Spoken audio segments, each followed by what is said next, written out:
Bismillahirrahmanirrahim. Assalamualaikum warahmatullahi wabarakatuh.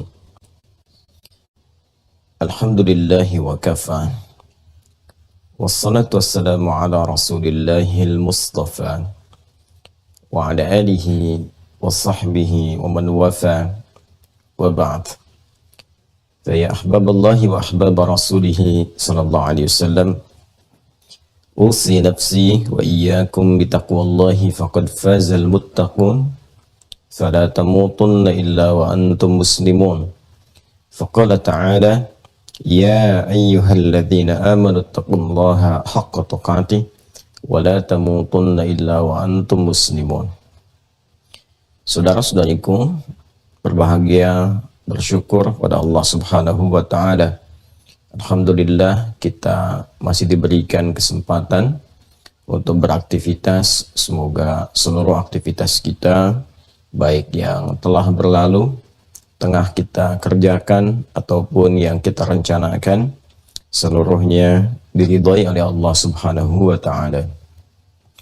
Semoga saudara-saudari kita yang berkehidupan sampai detik ini, dimanapun yang berada, namun belum beriman, diberikan kekuatan untuk beriman, bersyahadat sebelum wafat dan kembali kepada Allah Subhanahu wa ta'ala. Pun demikian, semoga para pelaku maksiat diberikan kekuatan untuk bertaubat dan memperbaiki sisa kehidupan lebih baik dibandingkan dengan hari-hari sebelumnya yang telah dilalui. Alhamdulillah, saudara-saudariku, di kesempatan ini kembali kita tersambung setelah saya pribadi bersyukur pada Allah Subhanahu wa ta'ala diberikan kesempatan untuk beristirahat sejenak dan mensyukuri nikmat-nikmat, berzikir, beristighfar, dan menata kembali segala hal-hal yang kita persiapkan semoga menjadi baik di hadapan Allah Subhanahu wa ta'ala. Tadi malam ada salah satu hadis yang sangat menarik saat kami membaca di antara turunan tafsir surah At-Taubah di ayat yang ke-105. Dan menariknya Al-Imam Ibnu Katsir misalnya dalam tafsirnya Tafsir Al-Quranil Azim menurunkan beberapa hadis Rasulullah SAW yang diriwayatkan oleh beberapa imam-imam besar kemudian termasuk Imam Ahmad rahimahullahu ta'ala, yang intinya yang paling menarik adalah terkadang dalam kehidupan ini kita dapati orang-orang yang terlihat mengerjakan perbuatan-perbuatan yang buruk diantaranya, tapi ternyata masih diberikan kesempatan oleh Allah Subhanahu wa ta'ala untuk mendapatkan hidayah sebelum jiwanya sampai di kerongkongan, hayatnya berakhir, dan ternyata dia memilih untuk mendapat hidayah itu dan kemudian merubah sisa hidupnya menjadi lebih baik. Dan dia dihukumi oleh sementara orang terlihat seperti orang yang nampaknya sudah menjadi ahli keburukan, pantas masuk neraka, tapi ternyata Masya Allah di penghujung hidupnya dia memilih untuk berubah, dan perubahan itulah yang menjadikan dia mendapatkan rahmat Allah Subhanahu wa ta'ala yang mengantarkan dia ke surga. Tapi didapati pula ada orang yang terlihat seperti orang yang baik, beramal banyak kebaikan, orang menyimpulkan dia orang baik, tapi ternyata dia merasakan cukup kebaikan itu bagi dirinya sehingga terjebak dalam keburukan. Dia fatahawwalat, dia merubah keadaan dirinya untuk mencoba berbuat yang buruk. Nah, ini jadi persoalan, sehingga di penghujung hidupnya justru tidak sadar bahwa itu adalah ajal tempat dia berakhir, sehingga ternyata akhir hidupnya ditutup dengan keadaan yang tidak baik, dalam keadaan yang buruk. Inilah pentingnya kita berusaha untuk istiqamah dalam kebaikan, karena kita tidak tahu kapan kita kembali kepada Allah Subhanahu wa ta'ala. Dan ini pula pentingnya kita selalu berhusnudzan, menatap setiap keadaan dengan pandangan rahmat. Jangan pernah menyimpulkan bahwa orang-orang yang terlihat berperilaku tidak baik dalam kehidupan mungkin akhirnya akan tidak baik pula. Boleh jadi dia berkesempatan untuk mendapatkan atau mengambil hidayah Allah Subhanahu wa taala, dan ini memberikan kesan kepada setiap hamba siapapun dan merasa penuh dengan dosa, penuh dengan maksiat. Ternyata Allah itu tidak seperti yang digambarkan oleh gambaran-gambaran nafsu atau akal manusia. Allah maha luas kasih sayangnya, tidak ada batas. Sepanjang hamba itu mau kembali, selalu dibukakan rahmatnya, tempat untuk menerima segala pengabdian, bahkan menghapuskan keburukan-keburukan yang mungkin pernah dikerjakan. Ini yang menjadi renungan penting sebelum kita memulai kajian kita ini, sehingga apapun yang kita dimulai dengan cara yang bersih, cara yang baik, dan dengan kebersihan itu cahaya akan dipancarkan dalam hati kita, sehingga mudah untuk menangkap apa yang kita pelajari dan mensyukuri setiap keadaan yang Allah titipkan kepada kita, karena semua itu mengandung hikmah untuk kebaikan kita semuanya.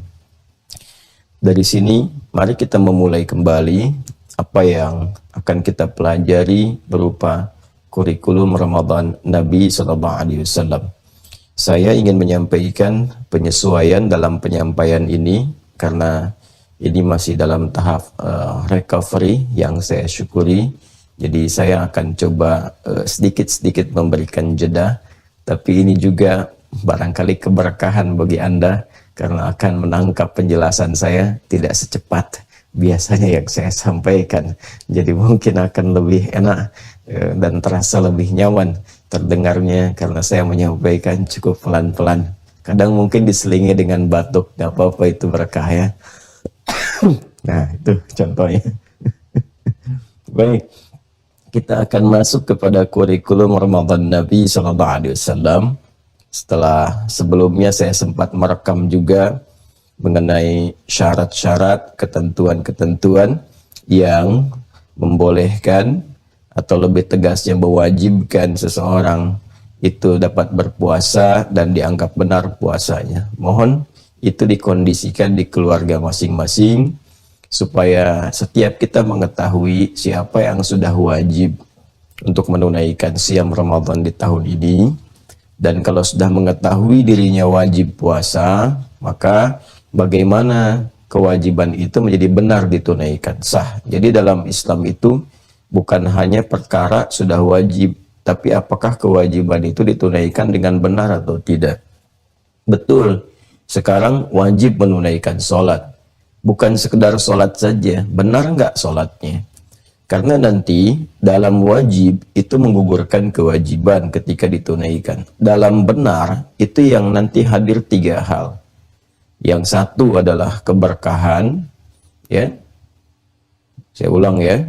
Yang satu adalah keberkahan, bertambahnya nilai manfaat. Jadi setiap ibadah itu pasti ada manfaatnya untuk hidup kita. Jadi yang butuh kita, bukan Allah.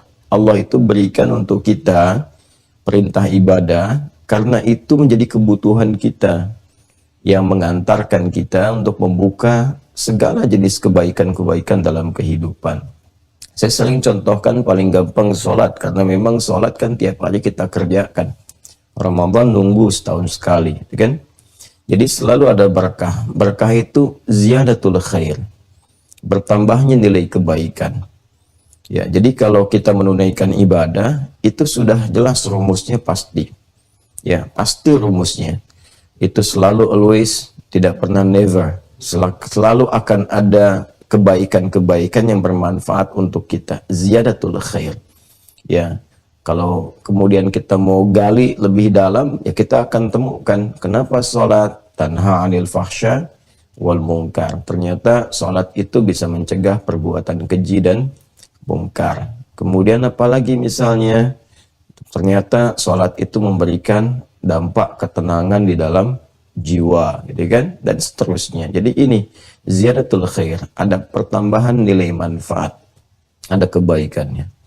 Yang kedua, kewajiban itu bila sifatnya diwajibkan, itu diantara tujuannya adalah memberikan solusi dari permasalahan yang sedang dialami.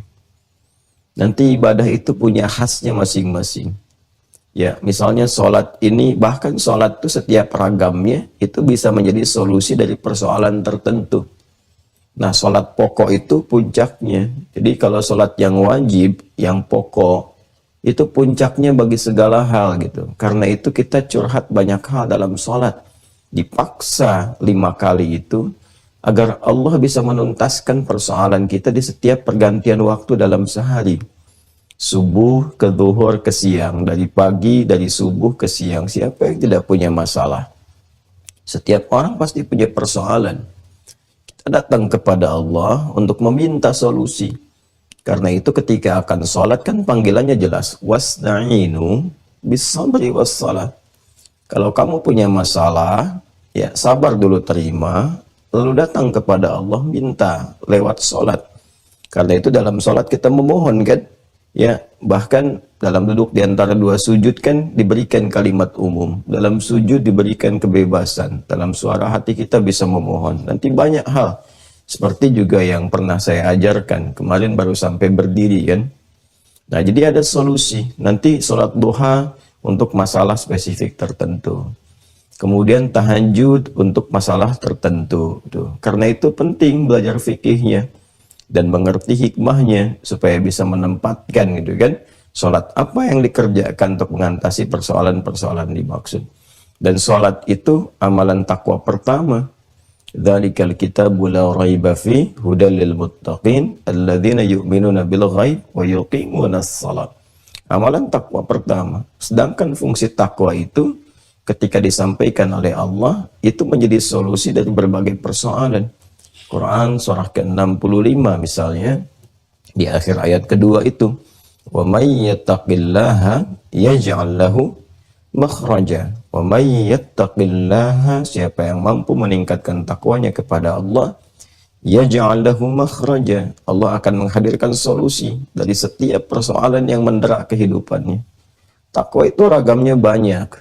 Bisa puasa, bisa infak gitu kan, bisa yang pokok tadi sholat. Jadi ternyata itu ada solusi pengentas dari berbagai persoalan kehidupan. Puasa banyak manfaatnya untuk kehidupan kita. Ya, ada keberkahannya dan kita merasakan sendiri. Ya, kemudian solusi juga banyak persoalan bisa dientaskan dengan puasa. Makanya nanti ada yang pokok Ramadan, ada yang sunnah-sunnah Senin, Kamis, Ayyamul Bid dan sebagainya. Ada yang puasa Daud misalnya, ya, ada yang puasa bulan Hurum seperti Rajab sekarang. Nah, itu nanti ada manfaat-manfaatnya. Jadi manfaat, pengentas solusi. Yang ketiga adalah pengumpul pahala, bekal untuk pulang ke akhirat. Ya, jadi yang pertama ziyadatul khair, pertambahan keberkahan, manfaat. Yang kedua adalah pengentas dari segala kesulitan, solusi dari setiap problem yang dihadapi. Jadi pandai-pandai melihat kalau punya persoalan, ini apa amalan takwa yang sesuai untuk masalah saya. Boleh minta petunjuk dulu dalam sholat. Kan sholat itu untuk meminta petunjuk. Ambil wudhu, sholat 2 rakaat, minta petunjuk sama Allah. Kan ada kita kenal dengan sholat istikharah. Dan semua sholat itu sifatnya hajat. Dengan minta kepada Allah, minta diberikan solusi. Ya, nanti ada yang lewat infak, ada yang lewat dengan tenaga, macam-macam. Ya, kalau kita paham ini semua, kita bisa tempatkan dalam setiap kesulitan yang mendera, kita bisa lihat solusi apa yang sesuai dalam tinjauan syariat. Kemudian yang ketiga tadi saya sampaikan adalah memperbanyak pahala. Pahala itu bekal kita untuk pulang. Kalau di dunia bekalnya materi-materi dunia, di akhirat itu bentuknya pahala, ajrun, lahum ajrun ghairu mamnun. Itu kan? Pahala itu wujudnya hanya didapatkan dari perbuatan namanya hasanah. Hasanah itu bisa dihasilkan dari produk amal soleh. Amal soleh itu bisa muncul dari iman. Karena itu semua berkaitan. Iman mendorong amal menjadi soleh. Ya, kalau nggak ada iman, amal saja, solehnya nggak ada. Jadi iman itu yang menjadikan amal menjadi soleh. Dikerjakan karena Allah, baru ada sifat soleh. Ketika amal menjadi soleh, maka dia bertransformasi menjadi hasanah. Ketika menjadi hasanah, punya poin ya sedikitnya 10. Nah, poin itu disebut dengan ajrun. Ajrun itu yang disebut dengan bekal. Jamaknya disebut dengan ujur. Itu yang akan kita bawa pulang. Ya, makanya kalau ada ungkapan-ungkapan seorang kalau meninggal nggak ada yang dibawa kecuali amal solehnya. Ya, yang dimaksud amal solehnya itu pahala dari amal solehnya. Ujurnya itu. Ya kan? Ya, tunggalnya ajrun, jamaknya disebut dengan ujur. Itu bekalnya untuk ke akhirat karena dimensinya berbeda. Saya sering ilustrasikan, setiap berpindah tempat, tentu hukumnya akan berbeda. Kita berpindah saja, ya, kita ingin ziarah misalnya, berkunjung.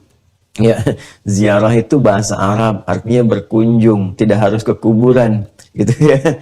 Mengunjungi kawan itu dalam bahasa Arab ziarah. Ana uridu ziyarat syekh, saya ingin berkunjung kepada guru saya, bukan ke kuburannya, gitu kan.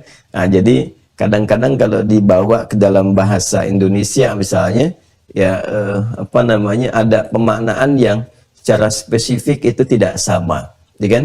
Jadi dalam bahasa Arab ziarah ya umum saja, umum berkunjung. Jadi ziarah itu mengunjungi sesuatu atau sosok dan sebagainya untuk satu menjalin keakraban, kekuatan dan mendapatkan. Nah, ini dia keberkahan-keberkahan yang Allah kemudian titipkan di balik peristiwa itu. Jadi dari bertemu itu, tiba-tiba memiliki akses, tiba-tiba dapat inspirasi, dapat apa. Nah, itulah hikmah besarnya yang ada di situ. Sekaligus menjalin silaturahim.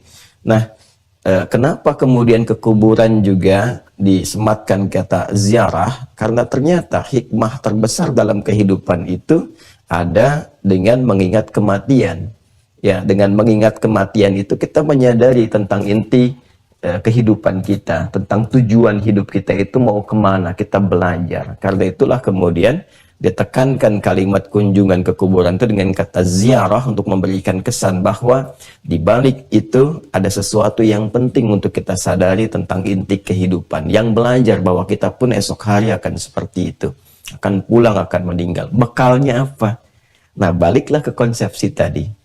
Nah, kalau kita kembalikan ke awal apa yang kita uraikan tadi, bahwa tidak semua nanti yang dikerjakan itu bisa mendapatkan ajrun, bisa mendapatkan ujur. Ya, Anda pindah tempat saja dalam keadaan kita kunjungan ke saudara kita. Saya misalnya dari Jawa nih, ya kan? Mau kunjung misalnya ke kerabat saya ke Papua misalnya. Itu kan di Papua juga teman-teman kita punya tradisinya sendiri, punya budayanya sendiri, gitu kan, Masya Allah. Kemudian juga di sudut yang lain kita bergeser sedikit ke Bali, punya budaya sendiri, tradisinya sendiri. Kemudian geser lagi dari Jawa ke Sumatera atau ke tengah ke Kalimantan dan sebagainya. Indah sekali. Semua punya tradisi, punya budaya, disebut dengan adat. Sedangkan kaidah mengatakan al-adatul muhakkamah. Kadang-kadang adat itu menjadi hukum. Ya kan? Tradisi itu menjadi hukum. Misal, saya jangankan ke Papuanya, bertemu dengan teman-teman Papua yang di Bekasi, ya ada satu pesantren asuhan Ustadz Fadlan itu, saya datang, itu harus diangkat dulu. Ya, kita nggak boleh nolak itu. Ya, kita nggak boleh nolak, tapi nggak dilarang untuk misalnya zikir atau istighfar atau yang lainnya. Karena itu bagi mereka penghormatan. Bagi mereka penghormatan. Jadi kalau kita menolak, justru itu kesannya jelek, kesannya buruk gitu, ya. Nah, itu macam-macam nanti hal-hal yang kita kira-kira bisa kita dapatkan dalam kehidupan. Lebih jauh dari situ, keluar dari Indonesia, baru sedikit ke Malaysia, sudah harus ada visa. Kemudian uang yang diberlakukan beda. Kita di Indonesia masih pakai rupiah. Kan ke Malaysia udah beda, lebih jauh lagi ke Amerika udah lain lagi, kan aturannya beda lagi, visanya lebih ketat lagi. Sekarang bisa dibayangkan interdunia saja di dalam siklus kehidupan dunia, aturannya sudah berbeda-beda, bekalnya tidak sama. Semakin jauh, semakin berbeda ternyata bekalnya. Sekarang mau pindah dimensi. Ya, berpindah ruang, waktunya, keadaannya, bahkan berbeda sama sekali dengan dunia. Dan kita katakan meninggalkan dunia. Ya, lantas tanyakan pada akal kita, apa mau usaha bekalnya? Duhai Anda yang sering mengatakan semua harus logis, semua harus ditimbang oleh akal. Sekarang tanyakan pada akalnya, bekalnya sama enggak? Ya kan? Tentu harus beda. Nah, Allah memberikan info kepada kita, bekalnya memang 100% berbeda. 100% different, gitu kan? Terus kita harus kemudian menyiapkan apa? Kata Allah, ini bekalnya namanya ajrun, ujur. Nah, ini bisa diperoleh, ya bisa diperoleh dengan cara apa? Dengan cara amal soleh. Nah, amal solehnya diikat dengan syarat. Jadi tidak semua amal yang dikerjakan mengentaskan kewajiban itu dianggap bisa melahirkan ajrun kalau tidak benar. Karena itulah ada syarat wajib ya untuk mengentaskan kewajiban itu selesai ditunaikan, gugur kewajiban. Tapi kalau nggak benar, pahala nggak dapat, ya kan? Pahala nggak dapat. Kemudian apalagi misalnya keberkahan tadi nggak dapat. Apalagi manfaat tadi nggak dapat. Jadi tiga ini nggak dapat. Yang ada hanya menggugurkan kewajiban. Karena itu mesti kita lihat wajibnya. Oke, ini sudah dapat. Alhamdulillah. Benarnya harus dipastikan benar. Karena itu pelajari ya semua ibadah kita, khususnya Ramadan nanti yang akan datang, ya kan? Insya Allah semoga Allah sampaikan kita kepada momentum itu. Pelajari dari sekarang. Oh, ini saya harus benar. Ini syaratnya, ini ketentuannya. Jadi ketika masuk, insya Allah kewajiban yang sudah melekat pada diri kita mulai tahun ini harus lebih bagus ditunaikan dibandingkan dengan tahun-tahun yang sebelumnya. Nah, ini teman-teman sekalian, kalau sudah paham ini, mari kita berpindah. Kita pelajari supaya nanti saat mengisi Ramadan, kita tidak bingung. Oh, saya mau benar, tapi ngisinya bagaimana? Nah, inilah kita keluarkanlah kemudian bagaimana kurikulum Nabi Sallallahu Alaihi Wasallam yang diisyaratkan kepada kita untuk disiapkan sebelum memasuki momentum Ramadan itu, sehingga ketika Ramadan sudah kita masuki, kita sudah siap kemudian menunaikan agenda-agenda yang telah kita hadirkan sebelumnya. Baik, Bismillahirrahmanirrahim. Memulai dengan Quran surah kedua ayat 187.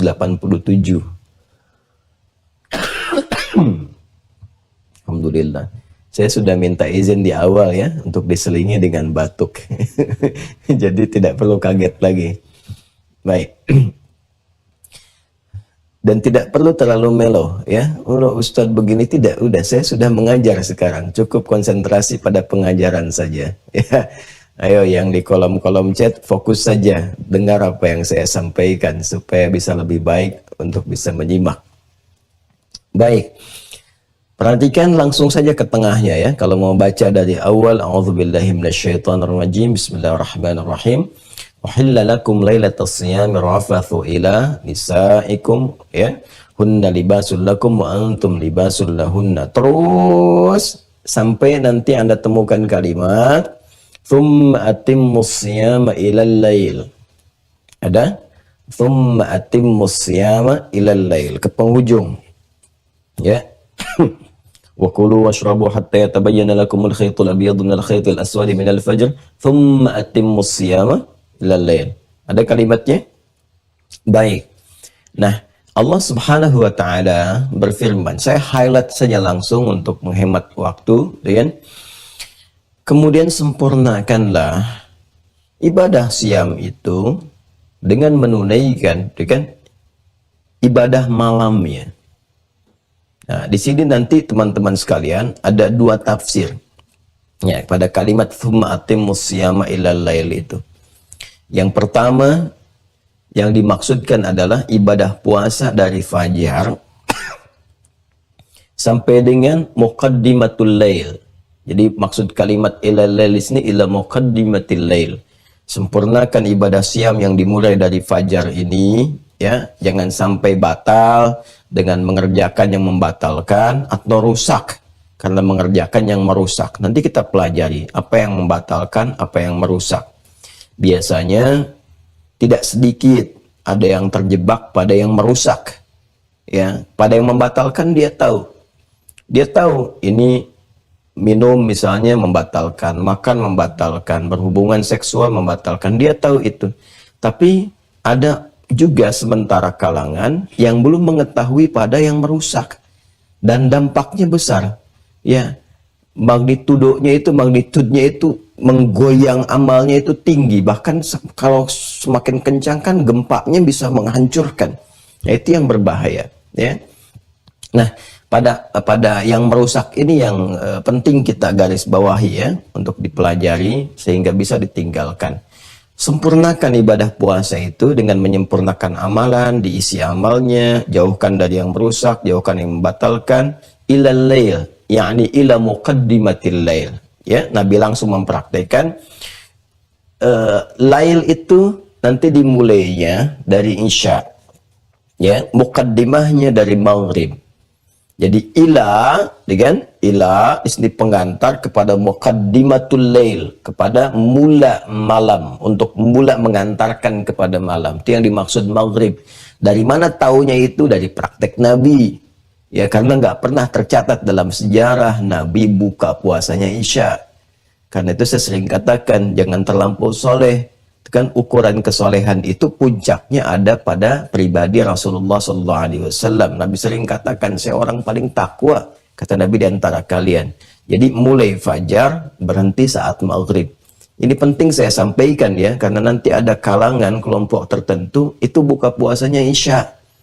Ya, cukup sampai maghrib karena Nabi pun buka puasanya sampai dengan maghrib. Ya, nanti ada di sekte Syiah itu bukanya isya. Ya, ada satu di bagian sekte Syiah bukanya sampai ke isya gitu ya. Jadi cukup batasi sampai apa? Sampai maghrib. Nah, ini tafsir yang pertama untuk menunjukkan amalan siang.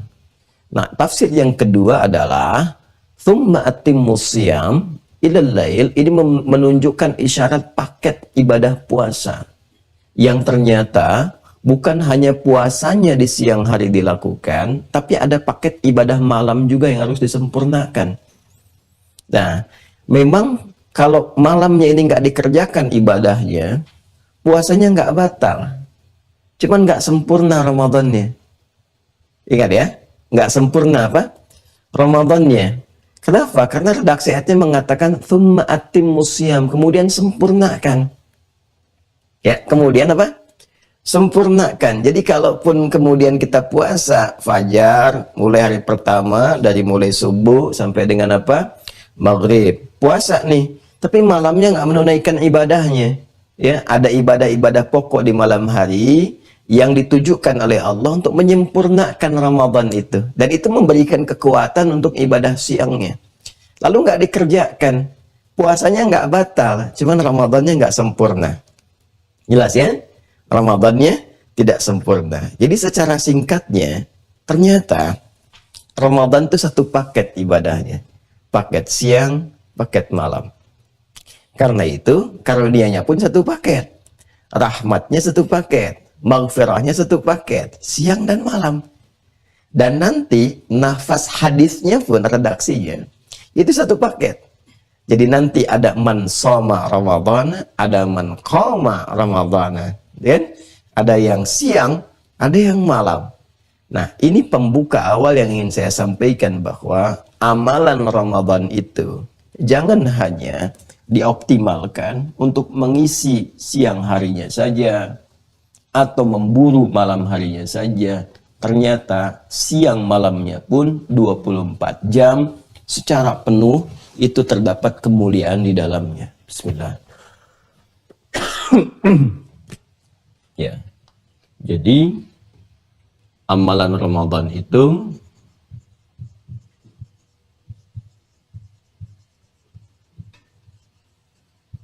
sifatnya itu paket. Jelas ya? Jadi ada paket siangnya, ada paket malamnya.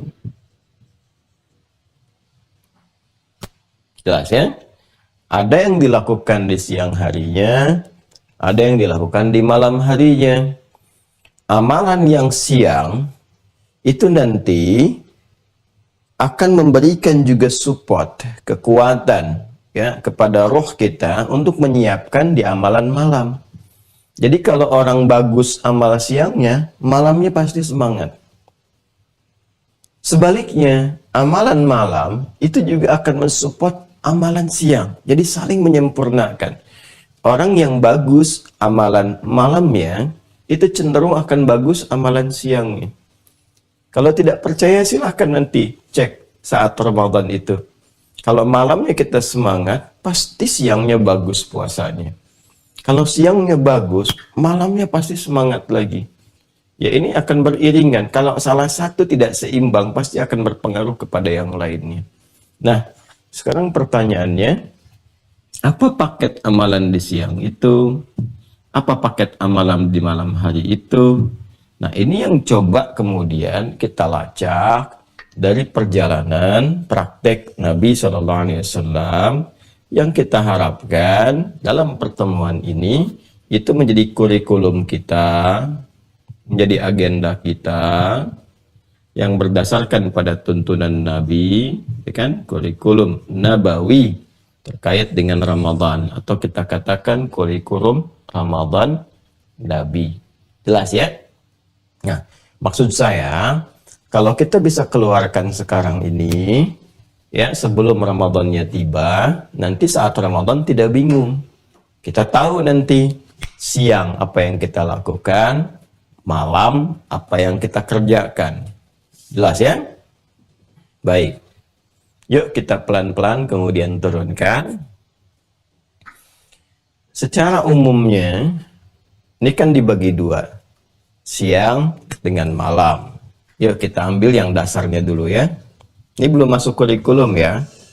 Baru kita lihat keterangan di Al-Qur'annya dulu.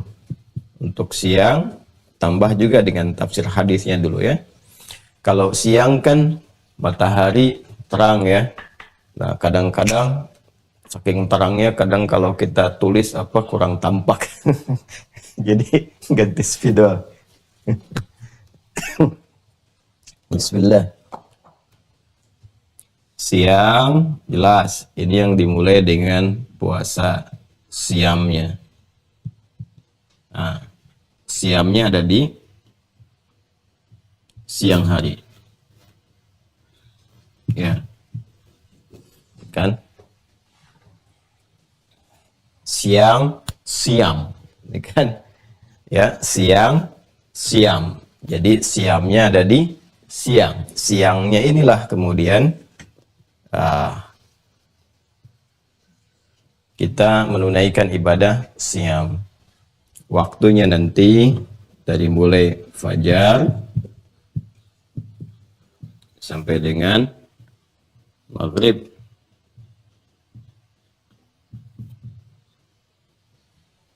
Jelas ya? Baik, fajar sampai dengan maghrib. Jelas. Ini juga sudah kita dapati di Quran surah kedua tadi ayat 187. Wa kulu washrabu hatta yatabayyana lakumul khaytul abyadu minal khaytil aswadi minal fajr. Ini, ya kan? Thumma atimmus siyama ilal lail, berlanjut terus, ya kan? Terus, nah ini mencakup sampai penyempurnanya. Jadi sempurnakan ini terus ya, puasanya sampai ke maghrib, sampai nanti sempurnakan paketnya ya, sampai dengan paket malam. Nah ini malamnya nih.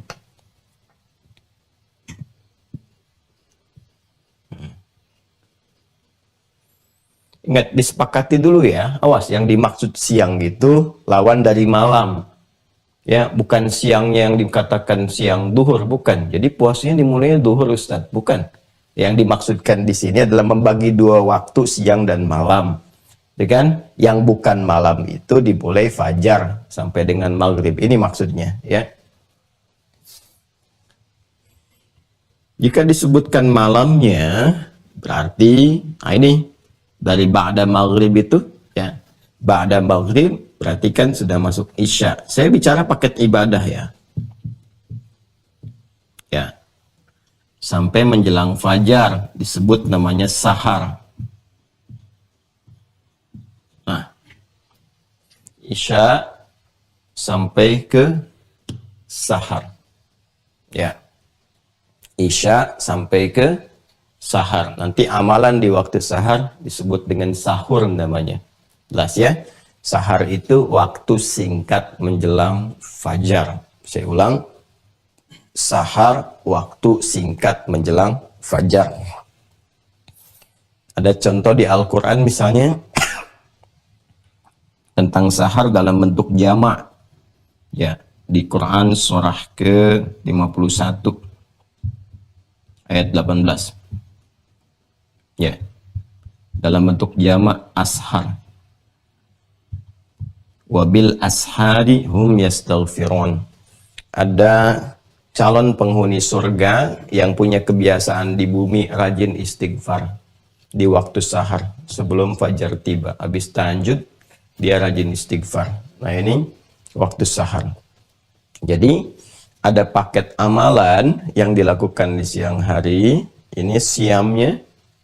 Kemudian ada paket amalan yang dikerjakan di malam hari, dari mulai ba'da isya, ya kan?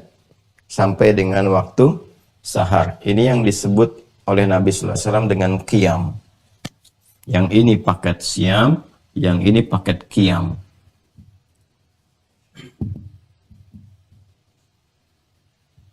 Qiyam. Ulang ya. Yang ini paket siam, yang ini paket apa? Qiyam. Nah, dan ini senafas, Masya Allah gitu kan. Kalau ini kita keluarkan, ini kan pakai alif lam kan tambahan. Ini pun kalau kita mau pakai alif lam bisa pakai alif lam. Kalau kita hilangkan alif lamnya begini, ya ini sad, ya alif mim. 1, 2, 3, 4. Ini qaf, ya alif mim. Cuman beda di satu huruf saja.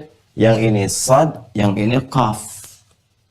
Ya, dan menariknya dalam hadis Nabinya Shallallahu Alaihi Wasallam ini untuk menunjukkan hubungan ini saling keterkaitan satu dengan yang lain, saling mensupport, itu bahkan serupa nilainya antara siang dengan malam dari segi pahala ya.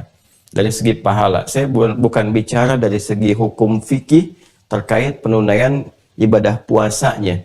Ya tentunya kalaupun Anda malam ibadah, siang nggak puasa, jelas qadha itu ya. Dan itu juga kalau menyengaja bisa bahaya, fatal hukumnya. Nanti bisa dituntut dengan kafarat dalam beberapa hal yang tidak mudah untuk dilakukan. Ya, tapi saya ingin bicara bagaimana Nabi memberikan support kepada kita bahwa kesempurnaan menunaikan ibadah ini itu dari segi pahalanya saling menguatkan, menyatu, bahkan setara. Dan redaksinya serupa, cuman beda qaf dengan sad.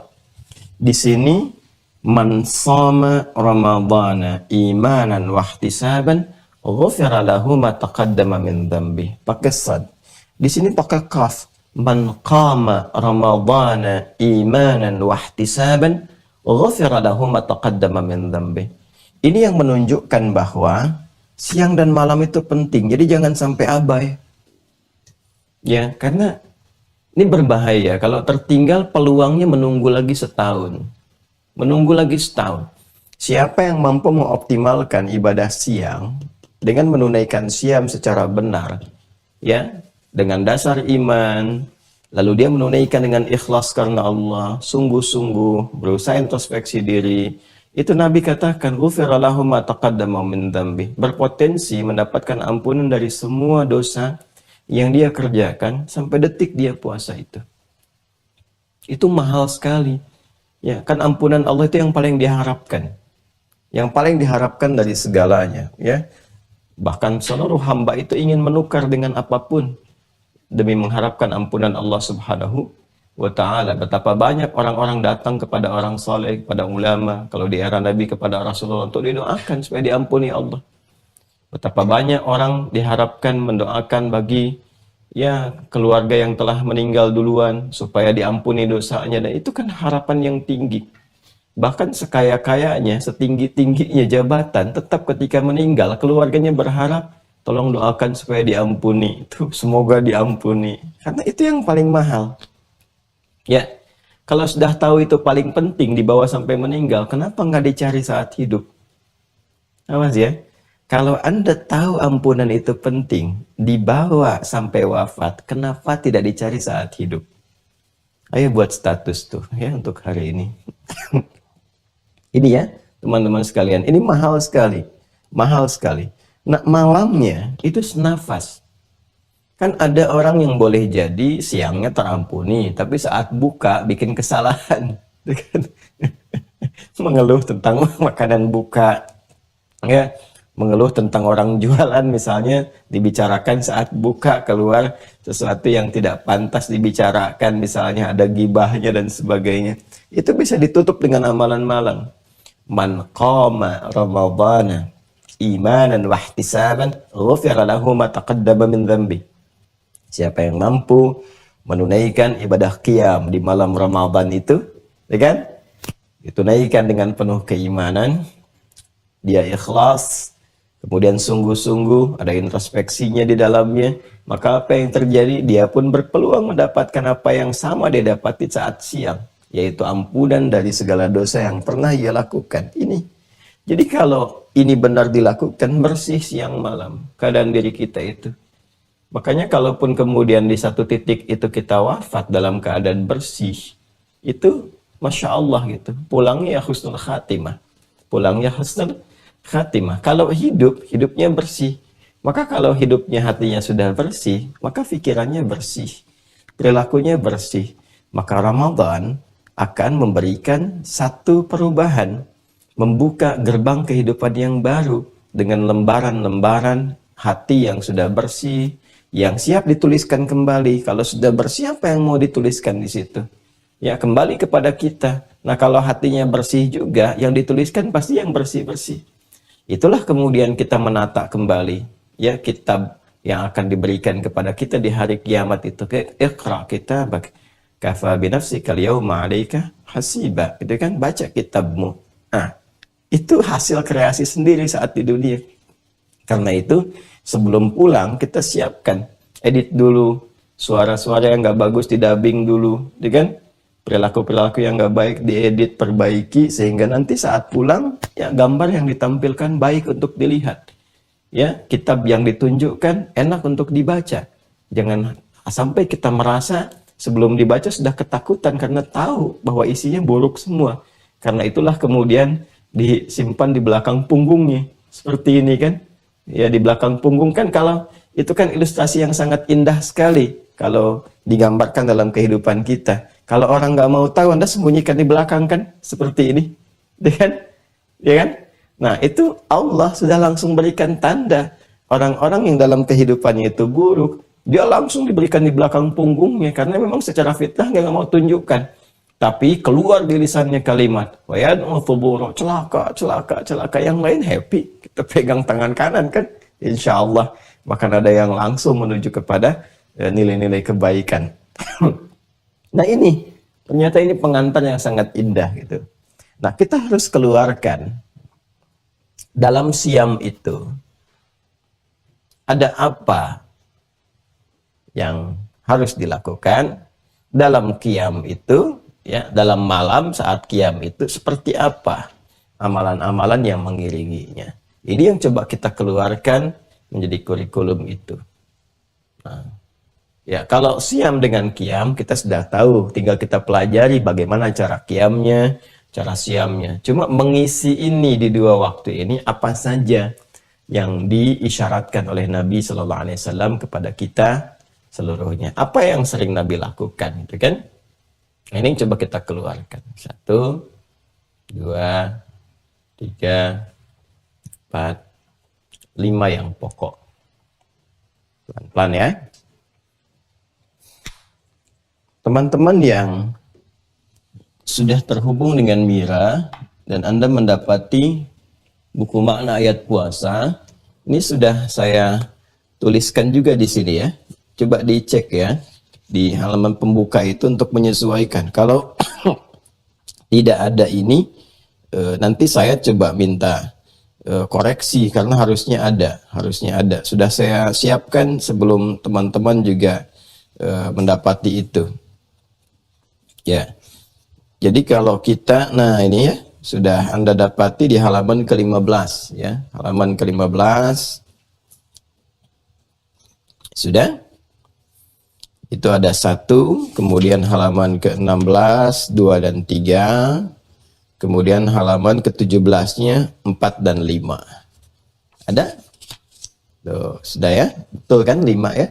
5 poin yang sudah saya sampaikan. Yuk, menu-menunya. Baik, teman-teman yang belum mendapati ini, Anda boleh juga mencatat supaya nanti bisa sama hadir di sini. Nanti saya coba bacakan di sini. Setelah itu saya uraikannya untuk memudahkan. 1, ini saya bacakan yang umum dulu ya. Nanti tempatnya apakah di siang atau di malam, nanti kita turunkan. Memperbanyak interaksi dengan Al-Quran.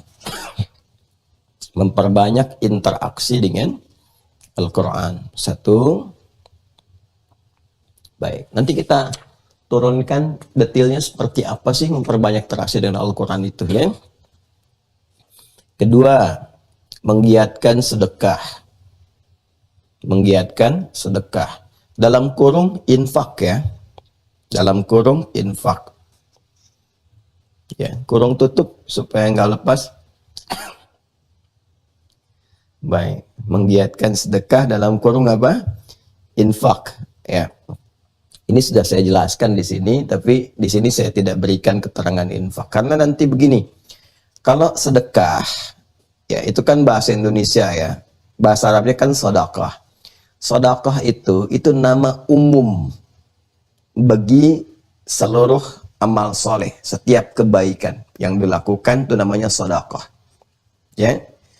Dalam fikih disebut begini, kullu ma'rufin sedekah. Semua jenis kebaikan yang dilakukan itu sedekah namanya. Ya. Sedekah itu asalnya dari kata sedekah, sad, dal, qaf.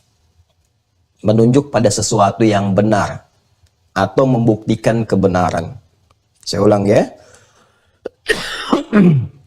Setiap ada sad, dal, dan qaf itu maknanya menunjuk pada sesuatu yang benar atau membuktikan satu kebenaran.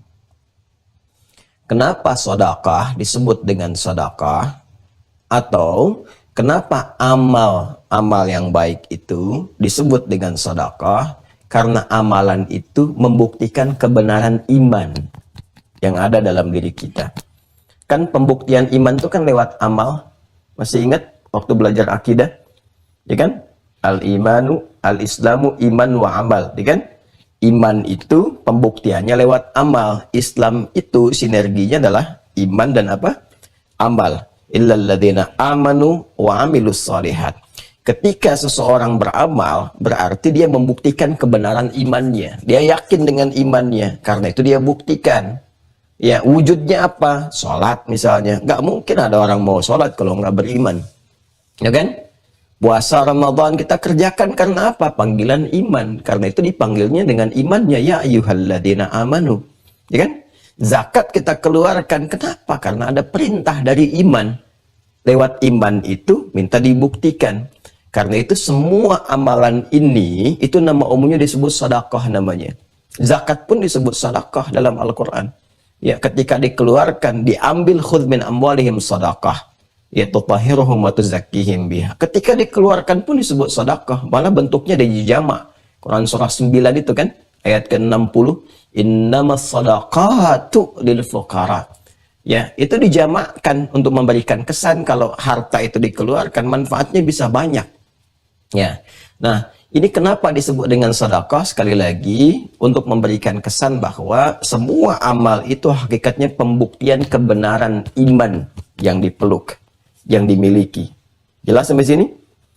Baik ya, jadi kalau ada sedekah itu dalam bahasa Arab atau dalam bahasa syariat tidak harus dimaknai dengan materi berupa uang, tidak. Tapi semua jenis kebaikan yang dikerjakan, mau sholat, haji, infak, macam-macam.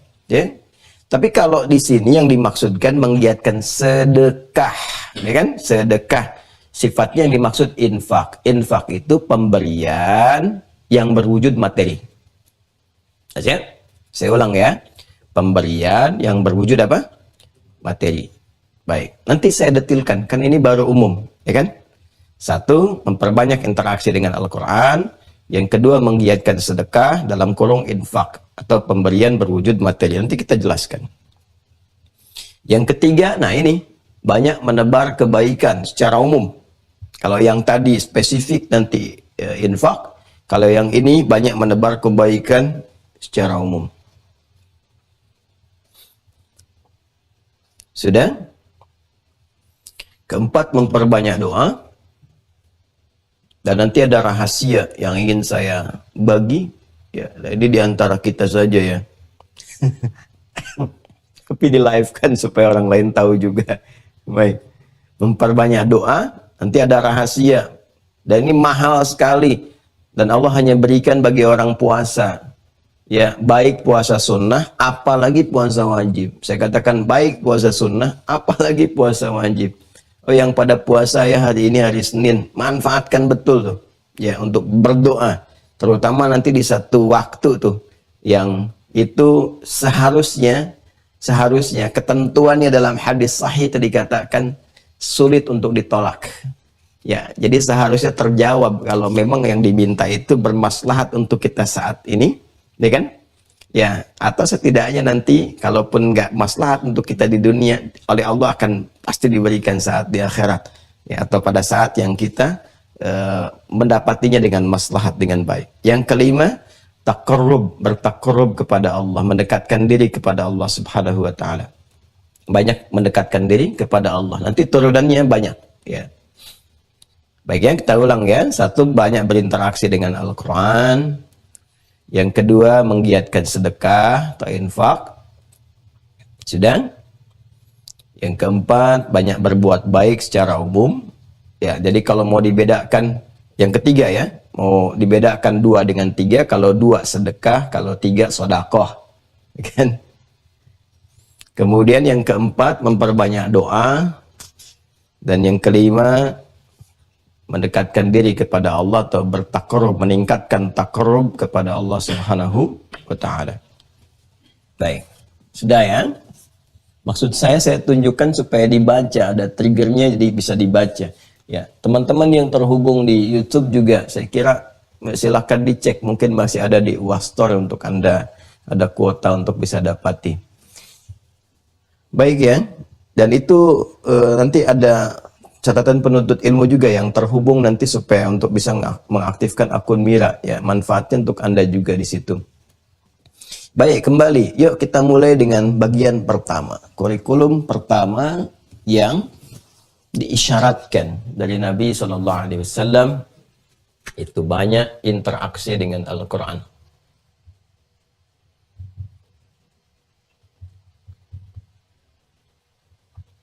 Ya.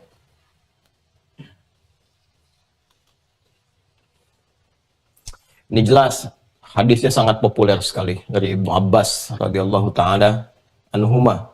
Ya, karena Nabi sallallahu alaihi wasallam adalah Nabi sallallahu alaihi wasallam ajwadan nas wa ajwadu ma yakunu fi Ramadan, ya. Adalah Nabi sallallahu alaihi wasallam orang yang paling lembut, orang yang paling baik gitu kan. Dan bertambah lagi kelembutannya, kebaikannya, kedermawanannya saat tiba bulan Ramadan. Ya, saking lembutnya diilustrasikan mengalahkan angin yang bertiup sepoi-sepoi. Masya Allah, itu kan? Tuh metafornya demikian tuh, saking luar biasa lembutnya. Jadi kalau kita mendapati angin sepoi-sepoi saja udah ngantuk gitu kan, saking lembutnya. Nah itu Nabi itu lebih lembut dari itu terasanya. Ya, lebih lembut. Bukan lihat Nabi jadi ngantuk, bukan. Gitu kan? Jadi merasakan bagaimana kedamaian di hati, ketentraman di jiwa, enak nerimanya gitu kan. Nah kemudian belum selesai itu, ya. Dan diteruskan kemudian kalimatnya, setiap datang malam-malam Ramadan itu, nah ini berarti ini optimalisasi ini ada pada ibadah malam. Optimalisasinya. Nah, berarti ini tambahan dari yang pokok atau bisa, ya, bisa ini memberikan peningkatan kualitas dan kuantitas pada amalan-amalan pokok di waktu-waktu baik siang ataupun malam. Karena ini nanti optimalisasinya di malam, berarti ini nanti bisa dioptimalkan saat qiyam, atau tambahan nanti di luar qiyam untuk dioptimalkan. Apa itu? Ini dia. Amalan interaksi dengan Al-Quran. Jadi utamanya lakukan di malam hari. Ini sudah saya tarik. Nabi SAW melakukan dengan malaikat Jibril, kan? Ya, beliau setoran ya ke malaikat Jibril, dikonfirmasi dan seterusnya. Itu setiap datang Ramadan sekali khatam, sekali khatam, sekali khatam. Kecuali nanti di akhir kehidupannya 2 kali dikonfirmasi untuk menunjukkan kebenaran dan otentisitas wahyu, ya kan? Baik dari susunan, lafadznya, maknanya, dan sebagainya.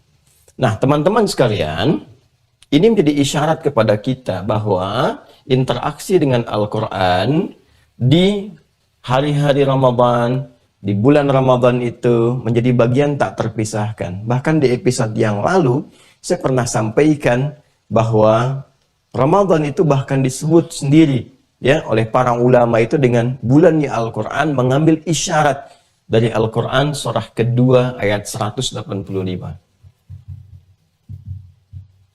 Syahrul Ramadan alladzi unzila fihil Quran. Di bulan Ramadan itu, itulah yang kita diperintahkan untuk puasa, bulan turunnya Al-Quran. Bahkan keberkahan malamnya Ramadan, bulannya Ramadan, itu diantara keberkahannya karena Al-Quran. Ya, karena Al-Quran. Malam Al-Qadar misalnya, malam turunnya Al-Quran. Jadi berkah itu malamnya. Ya kan? Inna anzalnahu fi lailatul qadar, ya kan? Karena keberkahan Al-Quran kan diturunkan, jadi malamnya berkah, malam Al-Qadar. Jadi ini sangat menarik teman-teman sekalian. Karena itu, ini penting mengoptimalkan interaksi dengan Al-Quran yang bisa dibagi kepada 3 bagian utama. Nah, jadi ini waktu prioritasnya malam, saya ulang ya, waktu prioritasnya malam. Namun demikian, tidak juga dibatasi dengan malam ini selesai misalnya. Tidak.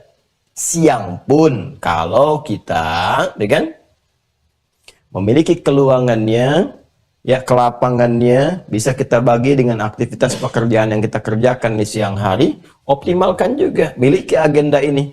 Ya, cuma malam biasanya porsinya jadikan lebih banyak. Biasanya seperti itu. Ya, kecuali kalau memang sudah cuti sama sekali.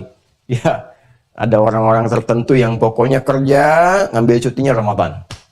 Paskan supaya nikmat ibadah. Ya bahkan kalau nanti, oh ya pas nyambung nih. Ya, ada salah satu keluarga itu yang Masya Allah ya, di salah satu keluarga di Timur Tengah itu suaminya mengatur. Ya, suaminya mengatur supaya pas dapat cuti Ramadan. Demi apa? Demi keinginan menghafal Quran. Menghafal Quran. Ya, jadi cerita sama istrinya, wah aku tahun ini pengen ngambil cuti semuanya, aku kerjakan kerja, doain ya, bahasa kita lah supaya sehat, nanti Ramadan aku ambil cuti. Supaya bisa menghafal Quran saat Ramadan, itu mulia sekali, Masya Allah. Ya kan? Nah, lalu ketika tiba Ramadan itu, dia ambil cuti, dia yang tikaf sebagainya, dan pulang, Masya Allah. Disambut oleh istri, begitu selesai itu kan, senang, bahagia, dapat 3 juz. Ya, dia tidak menduga kan, selama ini kemana aja. Ternyata memanfaatkan itikaf itu dapat 3 juz. Ternyata Allah mudahkan. Terus dia di situ lebih semangat lagi. Tanpa dia sadar, ternyata istrinya pun terpacu juga. Begitu suaminya nyampaikan kepada istrinya, pengen maksimalkan Quran, istrinya juga maksimalkan juga. Padahal anak-anaknya masih kecil, ada yang sambil diberikan ASI dan sebagainya. Jadi begitu suami pulang hafal 3 juz, istrinya diam-diam hafal 30 juz. Gitu. Karena memang ada keberkahan di Ramadan ini. Beda ini, beda. Ada akselerasi nanti, baik dari hafalan, peningkatan bacaan, ataupun pengkajian. Nah, ini teman-teman sekalian, bisa kita bagi dengan 3 hal. 1, qiraat, memperbanyak bacaan. Ya. Kedua, tilawah, memfokuskan pada kajian, misalnya tematik, mau bahas surat apa, atau topik apa gitu kan, nanti kita turunkan. Kemudian tahfidz atau hifdz, hafalan.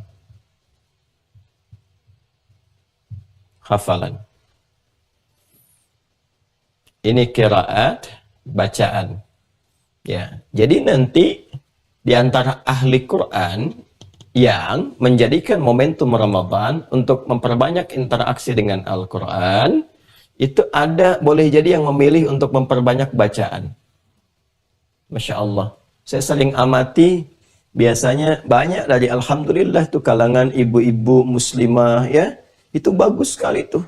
Yang saat Ramadan, malam-malam tuh udah kumpul ya, malam-malamnya tadarus, itu kan baca demi mendapatkan memperbanyak bacaan ini. Ya, siangnya bahkan ada yang kumpul lagi ya untuk mendapatkan kajian dan seterusnya. Ini ya, poinnya adalah bagaimana memperbanyak. Syukur-syukur kalau kita bisa mendapatkan target standar seperti yang Nabi berikan kepada kita, yaitu bisa khatam. Ya, khatam selama Ramadan. Jadi kalau misalnya ada 30 hari, ya kita bisa optimalkan setiap satu harinya, misalnya bisa dapatkan 1 juz kan. Nah, silahkan dimaksimalkan. Kalau mau kita lebih ringan kan, tapi Ramadan itu akan berbeda. Malam tuh usahakan yang paling bisa dimaksimalkan. Ya, kalau mau dibagi misalnya komposisinya, ya taruhlah di sini kalau 1 juz kan setengah-setengah, kadang tidak imbang karena malamnya kan lebih longgar. Ya, silahkan misalnya diambil 2/3-nya di malam hari, 1/3-nya di siang harinya. Ya kan? Kalau di hari-hari normal saya suka mengajarkannya atau men-share ya dari apa yang guru kami ajarkan itu dibagi waktu sholat. Kalau waktu-waktu sholat itu di 5 pokok, ya kan? Subuh misalnya, zuhur, asar, maghrib, Isya, ya kan? 1 juz itu dibagi aja ke sini. Ini lebih ringan kok, Bapak Ibu sekalian, ringan sekali. Sambil contoh misalnya juz pertama saja ya, juz 1. Taruhlah dari Al-Fatihah sampai dengan Al-Baqarah ayat 141. 141. Ya kan? 141. Kalau Al-Fatihahnya insya Allah sudah hatam ya. Nah, jadi kita bagi di sinilah. Al-Fatihah kan baca cepat selesai. 141 dibagi 5. 1, 2, 3, 4, 5. Berapa? 28 ya. Cepat saja. Kurang lebih 28 kan? Betul nggak? 28, 140 ya. Betul. Ya. Kurang lebih 1. Ya kan? Tinggal diambil terakhir. 28 lah kita ambil 28 misalnya. 28, 28, 28, 28, saya sih 29 terakhir 1. Jadi kan? Baik, yuk pelan-pelan ya. Pelan-pelan. Sekarang perhatikan baik-baik. Ini subuh 28 ayat. Bagi 2. Sebelum dengan setelah. Berarti sebelumnya 14. Setelahnya 14. Ini rumus cepat ya. Kalau kita mau ringan banget. Insya Allah ringan. 14 ayat sebelum, 14 ayat setelah. Ya kan? Zuhur 14 ayat sebelum, 14 ayat setelah. Asar 14 ayat sebelum, 14 ayat setelah. Maghrib, ya kan? 14 ayat sebelum, 14 ayat jedanya. Isya demikian. Seperti yang tadi disampaikan. Ini kondisi normal seperti biasa sekarang ini. Ya kan? Nah, kalau nanti pas saat puasa misalnya maghrib kan buka, nggak sempet lagi nih siap-siap ke Isya. Gampang dipindahin aja ke sini. Ya kan? Ditambahkan nih 28 tambah 28 56 itu tinggal diteruskan ya. Saya ingin ambil durasinya, jangan lihat berapa jumlahnya, saya ingin lihat ini nih teman-teman sekalian. 14 ayat itu 14 ayat itu berapa sih yang dibutuhkan durasi waktunya? Al-Fatihah itu kan 7 ayat. Kalau teman-teman baca 7 ayat itu apa nyampe 5 menit? Saya kira tidak. Ya. Ya, kalau kita mau jujur kita teruskan ya, ini Al-Baqarah itu kan kalau kita halaman pertamanya sebelah kiri 1 sampai 5. Buka lagi kemudian 6 sampai dengan 16, ya kan? Jadi kalau kita baca 1 sampai 16 itu 1 lembar tuh, 1 sampai 16, 1 lembar. Ya kan 15 baris, 15 baris. Apa nyampe 5 menit? Saya kira tidak. Ya kan? Jadi kalau kita ini ambil 5 menit saja 14 ayat 5 menit. 5 menit. Kita hanya butuh 10 menit yang dibagi 2. 5 menit, 5 menit. Jadi kalau konsisten, sebelum subuh ambil 5 menit untuk baca Quran misalnya kan. Setelah subuh 5 menit dulu untuk baca Quran. Berangkat kerja, oke, berangkat sambil di jalan misalnya, ya. Kalau menyetir ya tidak usah, dengarkan murotalnya saja. Ya, kemudian kan ini ada jeda. Masa sih dari subuh sampai ke zuhur nggak ada jeda sedikit pun 5 menit atau dibagi semenit-semenit dalam pergantian jam untuk membacakan satu ayat. Pasti dapat kalau kita niatkan dengan benar. Makanya kalimatnya iman dan wahtisaban. Kalau ada iman, ada niat, ya ada keikhlasan, pasti ada kekuatan. Ya, karena semua bersumber dari motivasi. Kalau motivasinya baik, pasti muncul. Ini tuh, kan luas sekali waktunya. Ambil. Jadi, kalau siangnya nanti saat puasa, terasanya misalnya, ada kegiatan dan sebagainya, tidak semua suara bisa terpenuhi, karena ada menahan lapar dan haus, kan? Dan sebagainya, maka Anda ambil waktu-waktu ideal untuk memecah ini. Setidaknya supaya malamnya nanti porsinya lebih banyak, tapi tidak terlampau banyak juga. Ya, kita bisa ambil jedanya untuk rehat, untuk bangun malam lagi, untuk siap-siap sahur, untuk istighfar di waktu saharnya. Jadi ini yang bisa kita maksimalkan. Siang ambil sebagian porsi yang bisa sepertiga, tinggal dibagi saja berapa, gitu kan? Nah, kemudian nanti sisanya Anda bisa maksimalkan di malam harinya. Jikalau Anda ambil misalnya di sini, taruhlah Anda ambil 40 ayat, nanti ya, malamnya Anda 100-nya maksimalkan dari 141 itu, kan? Ya.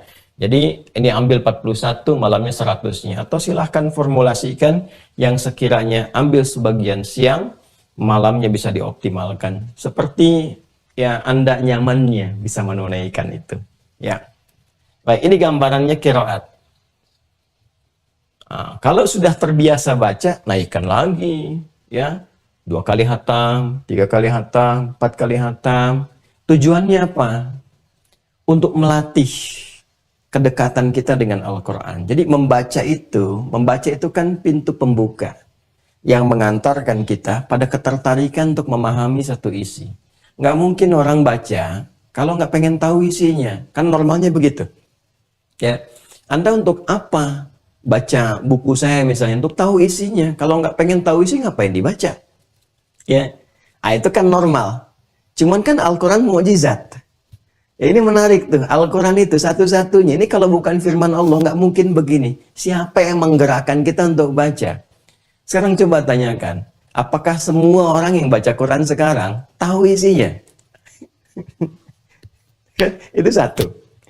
Yang lebih dahsyat lagi, apakah semua orang baca Quran sekarang membaca untuk tahu isinya? Belum tentu. Ya, ada yang baca, yang pengen baca aja. Ada yang baca, yang pengen ketenangan. Ada yang baca untuk mendapatkan berkah. Ada yang baca ingin mendapatkan rahmat, ingin mendapatkan syifa dan sebagainya.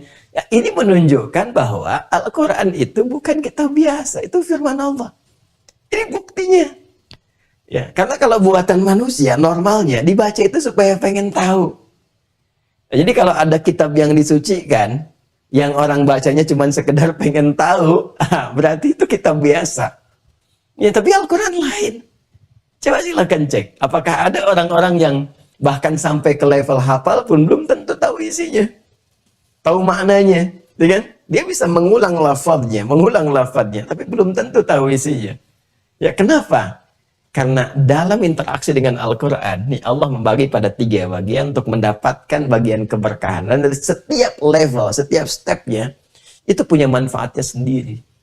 Nanti orang yang rajin baca Al-Quran, nih dari qiraat saja, dia akan minimal mendapatkan 3-5 hal. Saya ambil 3 aja yang pokok lah supaya cepat. Ya. 3 hal. 1, ada kelembutan, berubah menjadi lebih lembut, lebih baik. Jadi kalau ingin melatih anak-anak di kemudian hari jadi lembut, lebih baik, atau ingin mendapati suami yang lembut, itu kan, nah, istri yang lembut, yang baik, jadi ahli Quran. Jadi ahli Quran. Ya, jadi kalau jadi ada ahli Quran galak, itu jadi pertanyaan. Maaf ya, itu batuk-batuknya batuk aneh itu. Maksudnya ya kok bisa gitu ya ahli Quran nggak lembut tuh aneh, menurut saya aneh. Dan karena silahkan tanya deh pada ulama manapun, Itu biasanya orang tahu tuh kalau sudah jadi ahli Quran pasti lembut. Ya, jadi kenapa?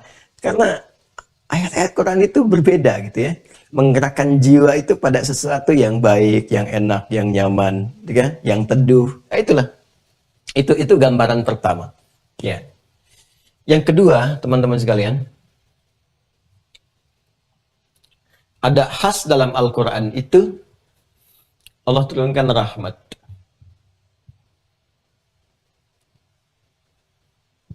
Ya. Sudah? Rahmat. Rahmat itu maknanya luas sekali. Luas sekali. Ya, karunia yang terbentang, nyaris tanpa batas. Ya. Nyaris tanpa batas. Baik. Kalau diarahkan ke Allah jelas. Tanpa ada batasan. Nggak ada nyaris lagi. Ya, kalau diarahkan kepada Allah subhanahu wa ta'ala, jika wasi'at rahmatu kulla syai'. Ya, menjangkau semuanya tanpa ada batasan sama sekali. Ya, tapi bagi kita saat menerima itu, ya kan? Nah, itu kan diukur berdasarkan maslahat kita. Ya, maslahat nggak kalau kita terima sekarang, ya kan? Maka manusianya yang melihat itu seakan-akan, wah saya nggak dapat, padahal tidak. Dari Allah nggak ada batasnya. Cuman keadaan kita punya keterbatasan dari apa yang kita minta. Karena itu Allah hanya mengabulkan apa yang kita butuhkan, bukan apa yang kita inginkan. Mas, ini kalimatnya dalam sekali ya, dalam sekali. Jadi mencernanya harus dengan dalam. Saya sengaja naikkan levelnya supaya ada stimulus untuk berpikir lebih dalam. Ya. Jadi ini teman-teman sekalian, bentuknya apa? Bisa ada ampunan. Puncak ampunan itu rahmat diberikannya. Seperti Quran surah ke-39. Ya, ayat 53, Az-Zumar ayat 53. Qul ya ibadiyalladzina asrafu ala anfusihim la taqnatu min rahmatillah. Qul ya ibadiyalladzina asrafu ala anfusihim la taqnatu min rahmatillah. Katakan Muhammad SAW pada hamba-hambaku, infokan, viralkan pada mereka yang telah israf dalam dosa. Israf dalam dosa itu nggak terlukiskan, hampir semua dosa dia kerjain. Ya, tapi kata Allah jangan putus asa dari rahmat Allah. Jadi ketika Allah ingin memberikan ampunan tanpa batas bagi semua dosa, itu yang disebutkan pertama kali rahmatnya. Baru setelah itu ampunannya. Innallaha yaghfiru dzunuba jami'a. Ya. Aku tekankan, aku tegaskan kata Allah, Allah akan mengampuni seluruh dosa tanpa kecuali sepanjang dia mau bertobat. Nah, ahli Quran itu ketika dia memulai dengan banyak membaca terus sampai merasakan gitu kan kenikmatan dari bacaan. Jadi bukan hanya sekedar baca begitu dapat rahmat, tidak. Nanti ada rasa. Ya. Jadi kalau sudah merasakan kenikmatan-kenikmatan, apa wujudnya rahmat didapatkan itu dalam bentuk yang pertama ini? Ya. Ciri khas orang yang sudah terampuni dari dosa itu, ciri khasnya adalah satu, dia terjauh dari perbuatan kotor atau perbuatan salah yang pernah dilakukan. Ya kan? Terjauh, yang disertai dengan penyesalan, pengakuan. Jadi sudah, aduh, ini nyesal dulu begini, nyesal dulu begitu, terjauh dan nggak mau lagi ke situ, ya kan? Lalu yang menariknya, terjaga dari salah ini untuk konsisten dalam yang soleh. Terjaga dari yang salah ini, ya, untuk konsisten mengerjakan yang saleh. Bahasa singkatnya, terjaga dari perbuatan salah. Jadi orang-orang yang konsisten dengan Quran, rajin aja baca dulu terus sampai mendapatkan kenikmatan itu dijaga oleh Allah dari perbuatan-perbuatan yang salah. Ya, diberikan kepada hatinya bimbingan, kepada jiwanya bimbingan dari Allah Subhanahu wa taala. Jadi mahfud sifatnya. Mahfud, bukan maksum. Kalau maksum sifat nabi. Ya, nabi mutlak sama sekali, kalau nabi nggak pernah berbuat salah. Ya, nggak pernah berbuat salah karena dijaga sifatnya dengan sifat osmah, jadi maksum keadaannya. Ya, kalau kita manusia itu baru mahfud, masih ada potensi-potensi salahnya, masih ada, bisa salah. Ya, cuma dia mesti berikhtiar untuk mendekat kepada Allah supaya diberikan kemudian penjagaan.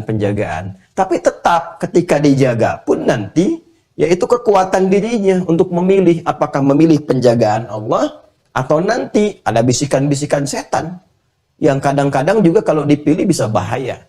Nah, kekuatan untuk menjadikan kita mendapatkan perlindungan, untuk terus mendapatkan kekuatan menjaga ini, ya, penjagaan dari Allah supaya diambil itu, nah itu sebanyak mana kita berinteraksi dengan amal solehnya.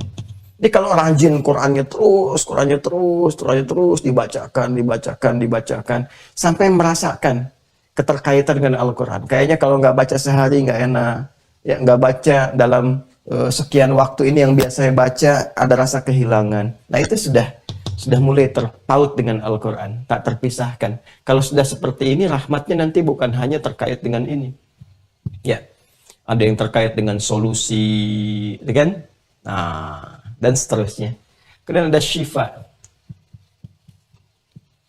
ya.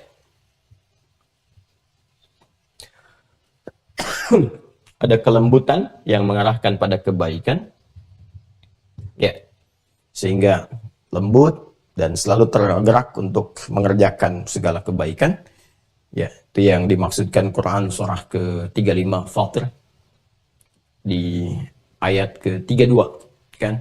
Thumma awrathnal kitaba alladziina istafayna min ibadina faminhum zalimun li nafsihi wa minhum muqtasid wa minhum sabiqun bil khairat biidznillah. Ya, jadi ada orang-orang yang ahli Quran itu ya, yang terbaiknya adalah orang-orang yang gemar berbuat kebaikan yang tentunya disupport dengan jiwa-jiwa yang lembut yang baik. Dan ini rahmat dan syifa di Quran surah ke-17 ayat 82. Wa nunazzilu minal Qur'ani ma huwa syifaa'un wa rahmatul lil mu'minin wa la yazidul zalimina illa khasara. Ya. Syifa itu ada dua maknanya. Satu, obat bagi penyakit hati. Ya, obat bagi penyakit hati. Iri, ya kan? Dendam, ria, yang jelek-jelek lah, yang dari hati itu. Ya, nah itu diobatinya dengan syifa. Makanya saya sering katakan susah kalau mau berobat ke rumah sakit, misalnya ke klinik, nggak ada. Poli hati itu nggak ada. Ya, poli gigi ada, poli mata ada. Ya, tapi poli hati dalam artian roh, obat untuk jiwa, ya, obat untuk keadaan nafas, keadaan jiwa, itu nggak ditemukan. Nah, namanya syifa. Obat itu salah satunya apa? Dari Al-Quran, interaksi dengan Al-Quran. Orang yang rajin baca Quran, itu Allah akan jaga dan dibebaskan dari kondisi hati yang kotor, yang buruk, sehingga kita bisa menatap segala sesuatu dengan jernih. Nah, kalau sudah jernih nanti akan terbuka, kita mengerti melihat sesuatu itu. Oh, ini maksudnya begini. Oh, dia menulis ini tuh kayaknya rasanya ke sini. Oh, ini sedang gelisah. Oh, ini masuk ke sini tuh karena ini. Oh, ini begini cuma pura-pura dan sebagainya. Nanti itu Allah berikan satu rasa pada jiwanya yang melahirkan firasatul mu'min. Sehingga Nabi mengatakan firasatul mu'min haqqa. Ya, kadang-kadang firasat insan beriman itu, kata Nabi, itu nyata karena dibimbing oleh Allah Subhanahu wa ta'ala dalam kondisi-kondisi tertentu yang Allah perkenankan, ya. Tapi bisa merasakan. Nah, ini syifa. Yang kedua, syifa itu bisa diartikan obat bagi penyakit yang divonis secara medis memang tidak mungkin disembuhkan. Nah, itu di situ kemudian kalau manusia sudah mengangkat tangannya, ini menunjukkan bahwa Allah menginginkan penyakit itu langsung disembuhkan, kan? Tanpa adanya campur tangan manusia, yaitu dengan amalan-amalan yang Allah turunkan, salah satunya nanti itu dengan Al-Quran. Ya, ini pernah terbukti ini. Saya pernah sampaikan kepada murid-murid waktu karantina, para penghafal itu, ya. Ada angkatan kedua ya waktu itu, ya, angkatan kedua. Tapi saya selalu kisahkan di setiap angkatan tentang kisah Al-Imam Al-Bukhari, bagaimana mendapatkan keberkahan Al-Quran, yang saat mengaji kemudian minta doa sama ibunya. Alhamdulillah penyakit yang divonis itu buta permanen, ternyata bisa melihat kembali. Saya ajarkan beberapa itu kisah, kemudian ayat dalam Al-Quran. Ini yang pernah diamalkan, ini ayat-ayat begini, itu ya, Masya Allah. Tiba kemudian saya nggak tahu kalau ada satu di antara peserta karantina itu yang sebelah matanya divonis permanen buta. Lalu dia mengamalkan itu, ya, dengan keyakinan, dengan apa yang disampaikan di Al-Qur'annya, dia betul ikutin telaten. Sampai satu hari kemudian ketika di kamar mandi, saat itu ada di pos karantina yang di Sukabumi. Ya, tiba kemudian orang itu teriak di kamar mandi, orang semua kaget, dia keluar, dia bertakbir, ya kan? Ternyata apa yang terjadi? Ya, Masya Allah, pada hari kesekian tuh, dalam dia menghafal Quran itu, tiba kemudian terjadi perubahan dalam pandangannya, dan dia bisa melihat kembali dengan jelas, melihat kembali. Ya, melihat kembali. Ini nyata, bukan dibuat-buat, bukan kisah ini, bukan karang, bukan nyata. Masih ada sampai sekarang. Ya, bahkan kami dokumentasikan dan sebagainya. Dan ini adalah ayat dari Allah yang sangat jelas. Jadi ayatul kaun tufassirul ayatul qaul, ya kan? Jadi ayat Allah ditampilkan untuk menafsirkan ayat yang tertuliskan, yang tergambarkan. Nah, ini gambarannya teman-teman sekalian, ini syifa. Nah, jadi jangan dikira interaksi dengan Quran gak ada manfaatnya. Nah, jadi ini yang pertama, ini qiraat. Ya, ayo berlomba-lomba kita interaksi untuk membaca sampai dihatamkan. Ini pengantar, ya kan? Kalau pada ulama-ulama yang hebat-hebat, yaitu tidak usah sampai ke sana levelnya lah, tapi jadikan motivasi untuk ya setidaknya mendekati. Kalau Imam Syafi'i kan bisa sehari 2 kali hatamnya, siang malam. Siang sekali, malam sekali. Karena memang libur. Ya, ngaji libur, ngajar libur, semua untuk ibadah. Jadi dimaksimalin siangnya, malamnya, dan sebagainya. Kan pada umumnya kita beraktivitas ya, jadi silakan dioptimalkan. Yang penting jangan kehilangan berkahnya. Tilawah itu ya memperdalam kajian. Nah, ada 2 cara yang bisa saya, Anda, atau kita lakukan untuk tilawah. Cara pertama, kita melakukan tilawah per surat, kajian per surat. Ya. Biasanya ragamnya beda-beda. Ada yang ingin dari awal, saya pengen Al-Fatihah. Ya nggak apa-apa, turunkan, kan dibaca nih. Setiap hari 17 kali Al-Fatihah. Masa nggak paham tafsirnya gitu kan? Maknanya apa? Ini kan intisari Al-Quran. Rangkuman Al-Quran kan ada di Al-Fatihah. Jadi setidaknya kita hadirkan dulu. Selama sebulan ini saya pengen ngaji Al-Fatihah. Ya kan? Al-Fatihah aja. Saya baca tafsirnya. Atau Anda bagi misalnya. Ini qiraatnya ambil sekian persen dalam sehari. Ya. Lalu setelah itu baru kemudian ke kajiannya.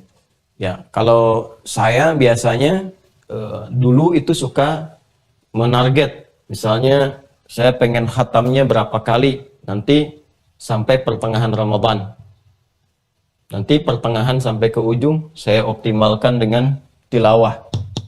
Saya pengen tafsir yang surat ini dulu. Jadi Al-Fatihah, ntar di hadapan kita ini tafsir A, tafsir B, tafsir C, tafsir D, terus kita kumpulkan semuanya. Kita lihat apa kesimpulannya kemana gitu. Nah, ambil waktu jeda itu. Ya, tentu sehari kadang-kadang 1 ayat gak cukup. Ya, 1 hari kadang-kadang butuh 2 hari, kita lihat itu semua. Karena indah sekali ayat Quran tuh. Setiap hurufnya, Bismillahirrahmanirrahim, itu kan apakah ini masuk dalam bacaan Al-Fatihah atau di ayat sendiri, baru dari fikihnya. Belum nanti ke baknya ada berapa makna, bak di sini kemana larinya, terus bak di setiap Quran itu bagaimana gitu kan. Nah, kemudian ismun apa, itu kalau mau dalam gitu kan. Kalau kita mau umum aja nggak ada masalah, Bismillahirrahmanirrahim, faidahnya apa, maknanya apa, hadisnya apa, prakteknya bagaimana dalam kehidupan. Misal, ya ini. Ada yang berurut seperti itu, ada yang tematik. Kalau mau tematik, saya sarankan ambil per pokok yang dibutuhkan. Ya, per pokok yang dibutuhkan. Misal gini. Anda aktivitas apa? Baik, misalnya ibu rumah tangga. Ya. Ibu rumah tangga.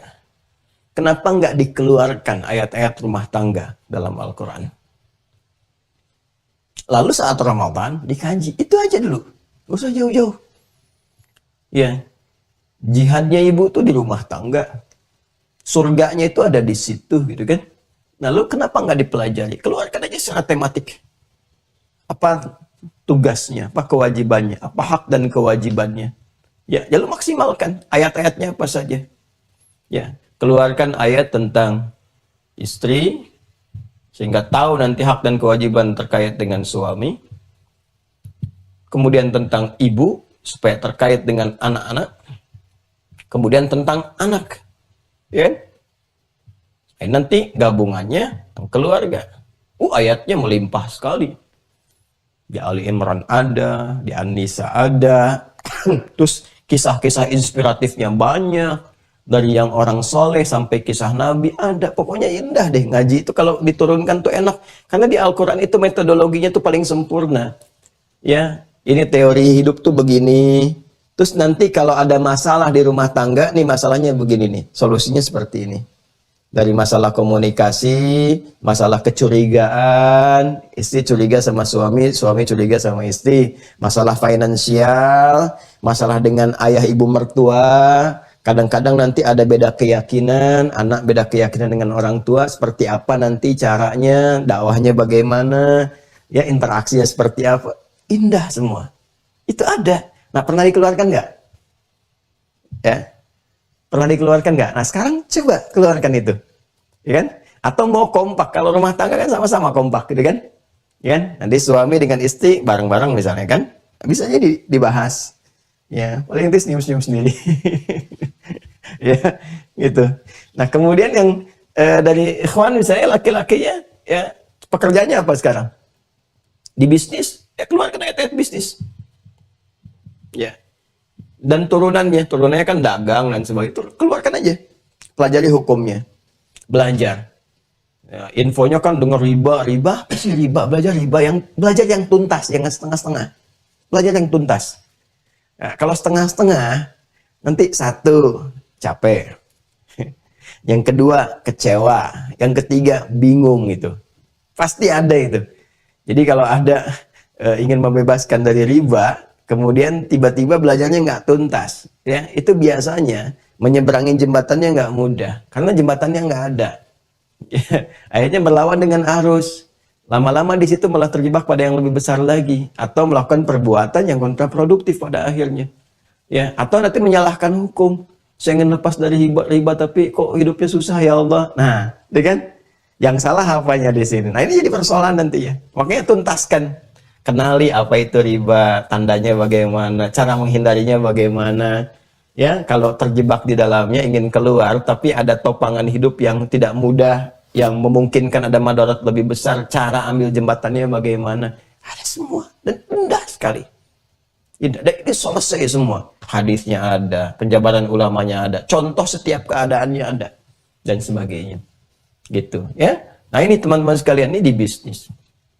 Apa aja? Insya Allah ada lah. Di birokrasi ada, diplomasi ada, di militer ada. Apa sih profesi yang nggak ada gitu kan? Ya karena miniatur kehidupan kita kan sudah ada. Di sirah waktu di zaman Nabi itu prakteknya. Dan praktek kehidupan Nabi itu kan tafsir Quran terbaik yang bisa dikeluarkan. Penjelasannya di mana? Di hadis. Itu ada 97 topik di Al-Bukhari. Ya karena itu kalau saya biasanya suka, apa sih temanya yang dibutuhkan? Udah. Cek, keluarin ayatnya, atau kalau mau gampang, buka kitab-kitab hadis, yang kitab jami itu kan, ya Al-Bukhari atau Sahih Muslim, misalnya 97 topik, tinggal keluarkan salah satu topiknya. Apa topiknya? Sudah deh, ini hadisnya sudah ada, tinggal ayatnya juga dikumpulkan, dan terbantu, karena di Sahih Al-Bukhari kan suka dimulai dengan ayat-ayat juga. Tinggal nanti kita tambahkan, kalau nggak tahu tinggal tanya. Ya nanti di Mira misalnya boleh nanti yang menjelang Ramadan, Anda boleh sampaikan, tanya, misalnya kita kumpulkan nanti ayat-ayat kalau mau bikin kurikulum tentang ini.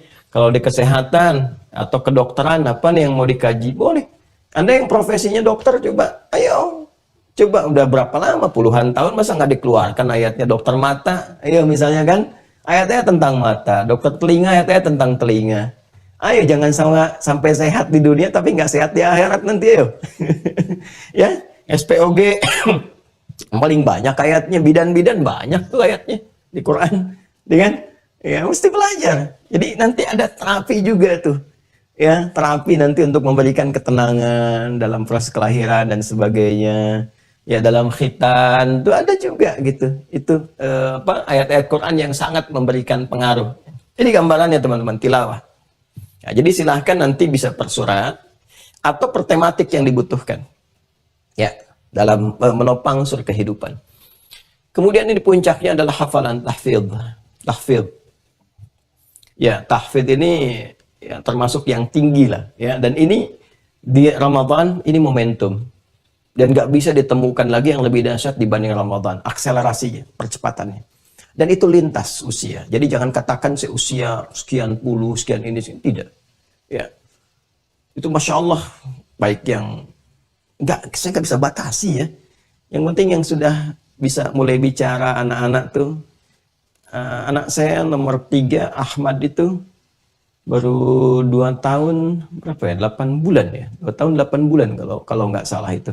Dia sudah bicara lah, walaupun barangkali artikulasinya mungkin dalam beberapa hal masih belum jelas dalam beberapa hal. Tapi Masya Allah, itu diinstal Quran itu udah masuk gitu. Masuk. Nah, jadi dari mulai bisa bicara tuh udah bisa. Ya, bacakan misalnya. Ya, dan itu semua anak punya potensi itu sampai tanpa batas ke atas. Ya, jangan dilihat 30 juz, enggak. Tugas kita itu berikhtiar menjadi ahli Quran. Ya, menentukan hasil sekian juz tidak. Pasang target yang tinggi, 30 insya Allah selesai Ramadan. Alhamdulillah, pasang aja yang paling tinggi. Dan biarkan nikmati proses. Ya, biarkan Allah memberikan yang terbaik. Seperti yang Allah inginkan. Kalau udah diberi, jaga. Ini kan? Nah, dan nikmati proses itulah ahli Quran. Jadi penghafal Quran itu bukan berapa banyak dia hafalkan. Tapi berapa banyak yang dia hafal itu menjadi pedoman berkehidupan dalam dirinya. Itu. Jadi kalau sudah menyatu dengan ayat, itulah ahli Quran. Itulah ahli Quran. Ya, tapi selama hidupnya dia terus. Jadi yang hafal 30 juz saja menjaga. Ya kan? Nah, yang belum masuk ke situ terus berusaha sampai kehidupan berakhir. Itulah ahli Al-Quran. Ya. Jadi manfaatkan nih menghafal ini. Nanti insya Allah di STWH juga akan dibuka lagi tuh karantina 30 juz. Ya, nanti gabung ya di karantina STWH itu teman-teman di Mira ya. Gabung itu nanti ada karantina 30 juz. Ya, 30 hari. Ya, tahun kemarin Masya Allah ya ada yang dapat 30 juz ya dalam 30 hari. Dan itu nggak sedikit. Ada berapa banyak? 15 orang. Masya Allah 15 orang tuh 30 juz 30 hari. Ya, kemarin terbatas pesertanya karena memang musyrifnya juga terbatas. Sekarang ada musyrif 100 orang kurang lebih. Ya, jadi kalau 100 orang, satu orang bisa nangani 5 lah, terima setoran misalnya kan. Ya, ada 500 mungkin bisa dibuka itu. Ya, Alhamdulillah, ayo semangat. Nanti bisa dikontrol sehingga bisa maksimal didapatkan. Nanti kalau sudah dapat ini Masya Allah nggak terlukiskan nih. Ya, nggak terlukiskan. Jadi memudahkan qiraat, memudahkan tilawah, mudah semua nih. Dan memudahkan kehidupan pada umumnya. Nah, ini bagian pertama, interaksi dengan Al-Quran. Jadi, Anda bisa kemudian, memulai dari sekarang, disiapkan ya. Siapkan. Jadi, sekarang sudah siap-siap, kasih catatan. Disiapkan. Nah, siapkan untuk 30 harinya. Bikin tabel, ya. Insya Allah saya tidak menjanjikan, tapi akan berusaha coba menampilkan satu contoh, gitu kan? Nah, supaya nanti dari tabel itu yang di Mira ya, nanti bisa download, coba dimasukkan untuk persiapan Ramadannya dalam sehari 1 sampai 30 hari misalnya kan? Ya, misal saja dimulai awal sampai dengan akhirnya. Hari pertama terus ya. 1 juz selesai tidak dibagi 5 waktu misalnya kan. Selesai tidak terus. Hari kedua sampai dengan hari yang terakhir. Nanti konsep hafalan juga ada dengan sendirinya. Dan Anda yang sudah terhubung dengan Mira, insya Allah sudah mendapatkan yang 3 paket itu kan. Jadi metodenya udah dikasih tuh. Ya, kan ada makna ayat puasa, catatan penuntut ilmu, sama yang 3 buku itu kan. Ya kan? Yang satu metode at-taisir itu dibaca. bukan untuk dipegang, ya, dibaca ya, bukan untuk disimpan, bukan kenang-kenangan itu. Itu hati-hati. Kalau yang dua itu yang Anda infak itu, yang dua itu mana ayat puasa sama apa namanya catatan menuntut ilmu. Yang tiga itu wakaf itu. Ya, awas, nggak boleh diperjualbelikan, nggak boleh dihibahkan apa itu Anda pegang, ya, kemudian pelajari itu, dipelajari baik-baik. Dari situ kemudian yang duanya digunakan murajaah. Itu insya Allah. Nanti kita belajar sama-sama, insya Allah, ya. Nanti dengan yang di STWH semua gabung. Ini saya tunjukkan kalau sudah hatam yang ini selesai, kan kita bertahap, pelan-pelan nanti pindah ke Quran.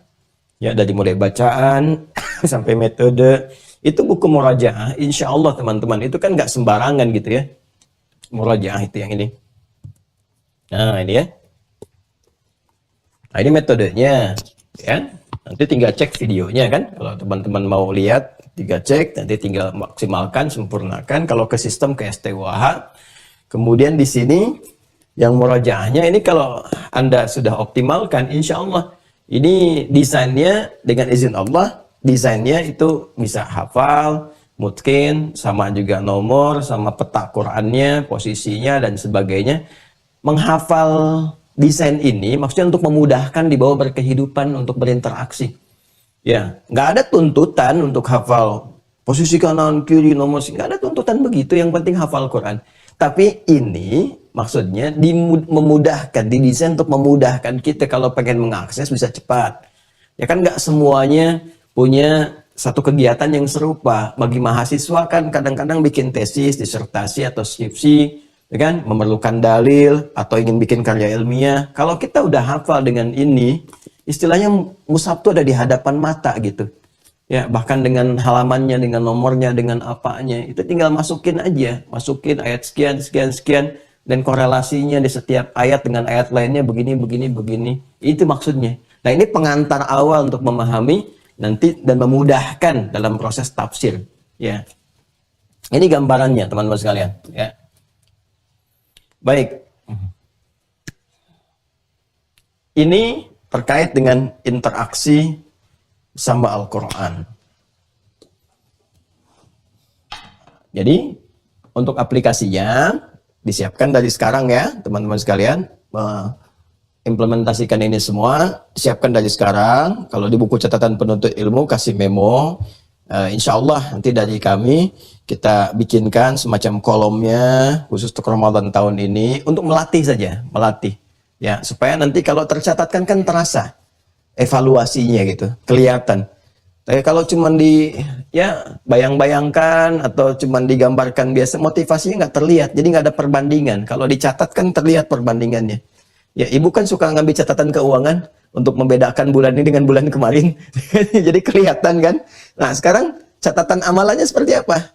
Kalau kita melihat catatan Qurannya terlihat, ya teman-teman, ikhwan, kelihatan seperti itu evaluasinya lebih enak untuk dilakukan. Ini satu yang kita bahas. Kemudian yang selanjutnya adalah menggiatkan sedekah atau infak. Apa itu infak? Dan bagaimana detil kemudian penjabaran ini semua? Nah, itu besok. Insya Allah kita bahas. Ya, sudah jam 7 sekarang.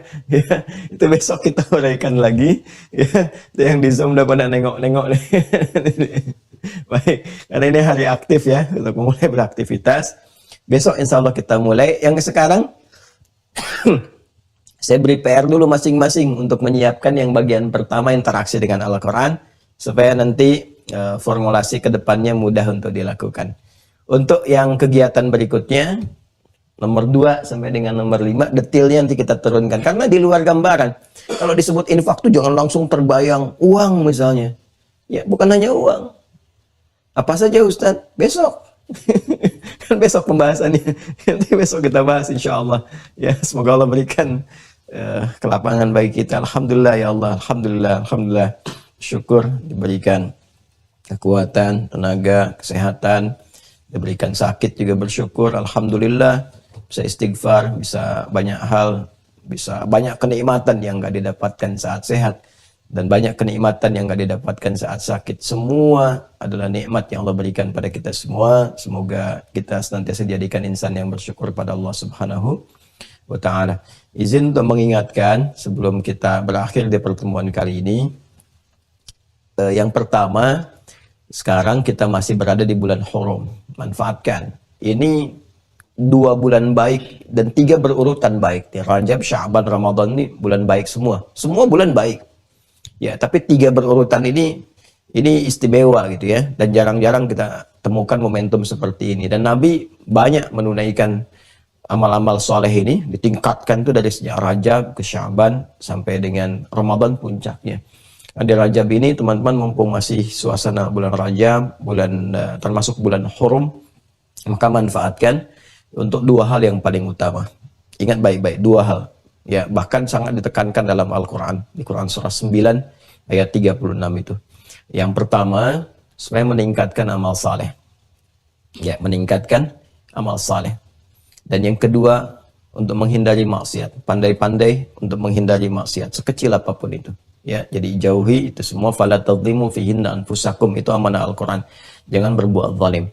Maka melatih diri dengan baik. Dan Ibnu Abbas juga bahkan memberikan komentar. Kata beliau, orang yang mencoba meninggalkan maksiat di bulan Rajab ini, ya, di bulan-bulan Hurum, termasuk Rajab saat ini, yaitu pahalanya 2 kali lipat. Seperti orang meningkatkan ibadah pun tuh pahalanya 2 kali lipat. Itu komentar Ibnu Abbas radhiyallahu taala anhuma. Jadi ini mahal sekali bulan ini. Dan satu amalan yang bisa menggabungkan itu saat bersamaan meningkatkan amal saleh, meninggalkan maksiat, itu puasa. Itu puasa. Karena itu juga dianjurkan, disarankan untuk meningkatkan puasa di bulan Rajab, perbanyak puasa. Nah, hadis-hadisnya yang sahih yang terkait dengan bulan-bulan Hurum, ya kan? Ada juga beberapa yang dhaif yang terkait dengan Rajab, tapi dhaifnya juga ada keutamaan amal yang bisa dilakukan. Ya, tapi kalau ada dalil yang sahih, yang gak usah diperdebatkan untuk puasanya. Memang diakui ada hadis-hadis yang bermasalah sampai masuk derajat yang palsu juga banyak bertebaran terkait dengan bulan Rajab. Tapi bukan berarti hadirnya hadis-hadis itu menjadikan puasanya terlarang. Ini salah. Ini fatal, ya. Awas, hati-hati nih. Ulama itu membahas ada hadis-hadis palsu seputar Rajab bukan untuk mengingkari puasanya, tapi menunjukkan bahwa ini loh ada yang tidak tepat dalam sandaran amalan. Itu yang dimaksudkan. Hati-hati ya. Nah, jadi mesti cerdas juga dan jangan melihat menyimpulkan ada yang potongan-potongan, itu tidak tepat. Ya, saya ada informasi ada yang menebarkan di grup WA itu, ya, meluruskan ceramah Ustadz Adi begini-begini. Saya enggak lihat, ini saya lihat tuh ada yang menyampaikan dan itu saya senang sebetulnya diluruskan, tuh senang sekali. Ya, kan kita nggak ada yang sempurna ya, jadi senang kalau kita diluruskan tuh harus senang. Nah, terus kita lihat luruskannya yang mana. Tapi kalau cara meluruskan itu nggak tepat atau salah meluruskan karena salah paham, itu problem juga. Nah, saya lihat itu kurang tepat itu. Jadi bukan meluruskan saya akhirnya, ya, tapi membawa informasi yang keliru, membawa informasi hoax karena motong-motong kitab gitu. Ya, motong-motong dan salah menyimpulkan apa yang saya sampaikan, lalu salah memotong kitab. Jadi salahnya 2. Satu, salah menyimpulkan. Saya itu termasuk supporter saum Rajab. Karena masuk dalam saum Hurum. Ya boleh, silahkan perbanyak, silahkan tingkatkan. Jadi saya yang mendorong tingkatkan puasa di siang harinya, malam harinya tunaikan ibadah qiyam dan seterusnya. Silahkan. Tapi juga saya termasuk yang menganjurkan waspada ya terhadap hadis-hadis yang palsu. Jadi jangan menyandarkan kepada yang palsunya, ambil yang sahihnya. Nah, itu nanti ada Imam Ibnu Hajar Al-Asqalani yang mengingatkan itu dalam kitabnya Tabyinul Ujab, ya, fi mawarada fi syahri Rajab. Nanti beliau menguraikan hadis-hadisnya, ini yang palsunya, ini yang bermasalahnya. Baca nanti. Lalu beliau juga mengutip ini komentarnya Imam Dhahabi. Imam Dhahabi itu 673 Hijrah. Imam Ibnu Hajar Al-Asqalani 773 Hijrah. Nah, tapi ada memang yang berlebihan, yang dari hadis ini langsung mengatakan nggak ada puasa Rajab.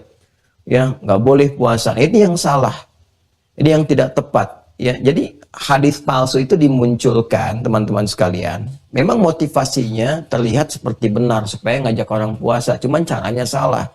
Yang salah itu caranya, bukan puasanya. Kalau puasanya nggak ada masalah, karena termasuk bulan haram. Ambil hadis yang sahihnya. Ya, nanti ada hadis Al-Bahili juga yang menerangkan tentang puasa haramnya, itu dianjurkan, silahkan perbanyak. Tidak ada masalah, dan hikmahnya persiapan menuju Ramadan. Nanti Rajab awalnya, pertengahannya Sya'ban, kemudian Ramadan. Nah, itu diulas oleh siapa? Disoal kemudian oleh Ibnu Hajar Al-Haythami. Ibnu Hajar Al-Haythami itu punya kitab. Nah, kitabnya kita punya ini. Dikira kita nggak punya kitabnya. Ada kitabnya. Nah, ini nih, Al-Fatawa Al-Kubra Al-Fiqhiyah.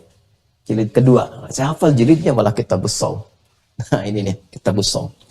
Nah, beliau itu menyoal orang-orang yang semudah-mudahnya kemudian mengatakan nggak perlu puasa, melarang puasa, ya, dan larangannya itu disandarkan pada hadis palsunya. Itu yang salah, yang disoal oleh beliau, karena ada hadis-hadis yang lain, ya, yang sahihnya, bahkan yang standar doifnya pun doif yang masih bisa diamalkan, bukan 3M, ya, matruk, kemudian mungkar, maudhu'. Nah, lalu saya perhatikan tuh ada yang nyebar di grup ya, dia motong-motong gitu. Ya, saya kan udah baca kitabnya ini, bahkan saya hafal ini, ya, isi yang di kitab Shaum yang dikutip itu saya hafal karena saya sudah baca. Jadi dipotong nih, paragraf ini dipindahin ke sini, dipindahin ke sini, hanya untuk menyusun satu narasi bahwa meluruskan Ustaz Adi Hidayat. Itu keliru itu. Ya, jadi keliru paham tentang apa yang saya sampaikan. Yang kedua, keliru mengutip isi kitab ini. Kita punya 4 jilid, ini hanya mengutip satu kalimat di paragraf ini, ambil di paragraf ini lagi. Ya, nah, jadi hati-hati itu ya, hati-hati. Ya, kalau saya pribadi senang kalau diluruskan, malah senang. Ya, tapi meluruskan dengan cara yang benar, ya, mengambil yang benar. Dan kalau memang kita dapati kita keliru, langsung kita katakan dengan segala kerendahan hati, kemarin keliru, yang benar begini. Nah, seperti yang Fulan katakan atau ini katakan. Alhamdulillah, kalau ada seperti itu, kita bersyukur pada Allah Subhanahu wa Ta'ala. Nah, karena itu saya suka melarang. Bahkan mengatakan kepada tim, jangan diperkenankan kalau ada yang memotong video. Karena khawatirnya apa? Salah mengambil cuplikan sehingga salah disimpulkan. Atau bahkan sekarang suka dikasih judul yang aneh-aneh itu. Ya, judulnya A, judulnya B, judulnya C. Padahal mungkin maksud ceramahnya bukan ke situ. Nah, itu yang berbahaya. Nah, jadi teman-teman sekalian, saya ingin kembali mengatakan bahwa manfaatkan, karena kurang lebih sebentar lagi tersisa. Kurang dari 10 hari lagi selesai bulan Rajab. Minimal kata para ulama, seharilah puasa untuk mendapatkan bagian dari keutamaan bulannya. Itu satu, ya.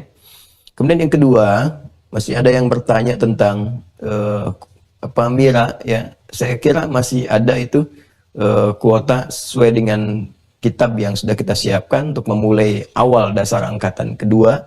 Mungkin ada beberapa paket lagi, saya mungkin lihat tersisa nggak lebih dari 200-an ya. Jadi kalau ada yang masih bertanya, silahkan cek saja nanti di Wah Corner untuk terhubung ke situ. Silahkan bisa dioptimalkan, mudah-mudahan Anda bisa masuk kepada gelombang angkatan kedua yang disiapkan. Nah, teman-teman, yang ketiga, insya Allah di hari Rabu ya, kita akan memulai Rabu yang ini, yang sekarang. Yang kemarin ketika kita akan eksekusi, kita mulai, ternyata tim arsitek semua itu terkena COVID sehingga harus karantina semua. Alhamdulillah, berkat doa kita semua sudah sehat semuanya, sudah baik dan sebagainya. Saya sendiri kena gejala tipes, nggak ada kaitan sama COVID, karena dari seharian sampai besoknya lagi, nah itu nggak berhenti aktivitas terus. Kemudian pas memang lagi ada terasa udah mulai lemah, ternyata masih ada janji untuk mengajar di 2 sesi dan memberikan keterangan ahli pada satu kasus, gitu ya. Jadi saya lakukan. Setelah itu, alhamdulillah, malamnya langsung harus istirahat selama 3 hari. Alhamdulillah, sekarang sudah mulai kembali.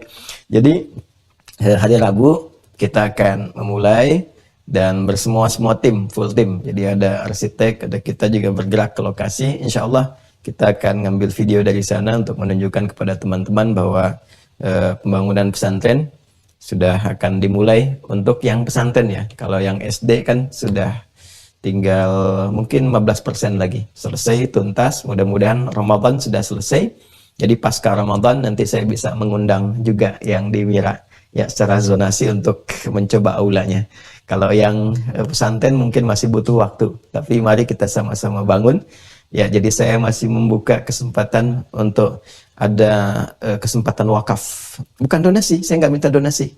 Ya, saya punya Allah untuk bisa mencukupkan semua. Tapi saya hanya memberikan gambaran, ini ada lahan untuk wakaf yang kita buka, dan alhamdulillah sebagian juga sudah kita siapkan, dan mudah-mudahan kalau sudah tercukupi juga kami akan tutup.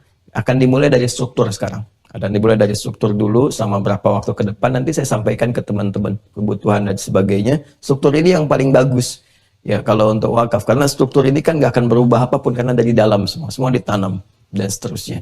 Jadi kalau sudah selesai tinggal nanti bangun spot-spotnya. Ya, masjid, kalau masjid sudah ada, sudah maaf Anda nggak punya kesempatan di masjid karena masjid sudah tertutup. Masjid sudah selesai, tinggal nanti ada asrama, ada yang lain-lainnya, nanti ada spotnya, atau kita semua pada aspek-aspek yang bisa terkait. Kalau sudah selesai, saya katakan sudah terpenuhi, sudah cukup, nanti kita tinggal manfaatkan saja dan niatkan semua karena Allah. Itu semuanya, dari mulai suratnya, dari mulai tanahnya, dari semua asetnya, nggak ada satupun untuk milik pribadi, semuanya ditujukan untuk wakaf, ya kan? Dan memang itu untuk mencetak ulama saja. Jadi kalau anak-anak bapak ibu mau ke situ, boleh. Syarat untuk masuknya 30 juz Al-Quran. Masih ada waktu 2 tahun dari sekarang. Boleh, 2024 ya, baru mulai. Makanya saya kan suka ada wah 2024. Nah itu maksudnya pesantren jadi. Nah itu nanti 30 juz baru bisa masuk, dan yang diterima hanya 40 orang. 20 ikhwan, 20 akhwat, dan hanya mendidik untuk calon ulama saja. Calon ulama, dan tidak profit. Di situ tidak untuk cari uang. Makanya nanti cara pembiayaannya adalah saya dulu, saya bisa berapa dari semua kebutuhan, kalau bisa tercukupi maka gratis.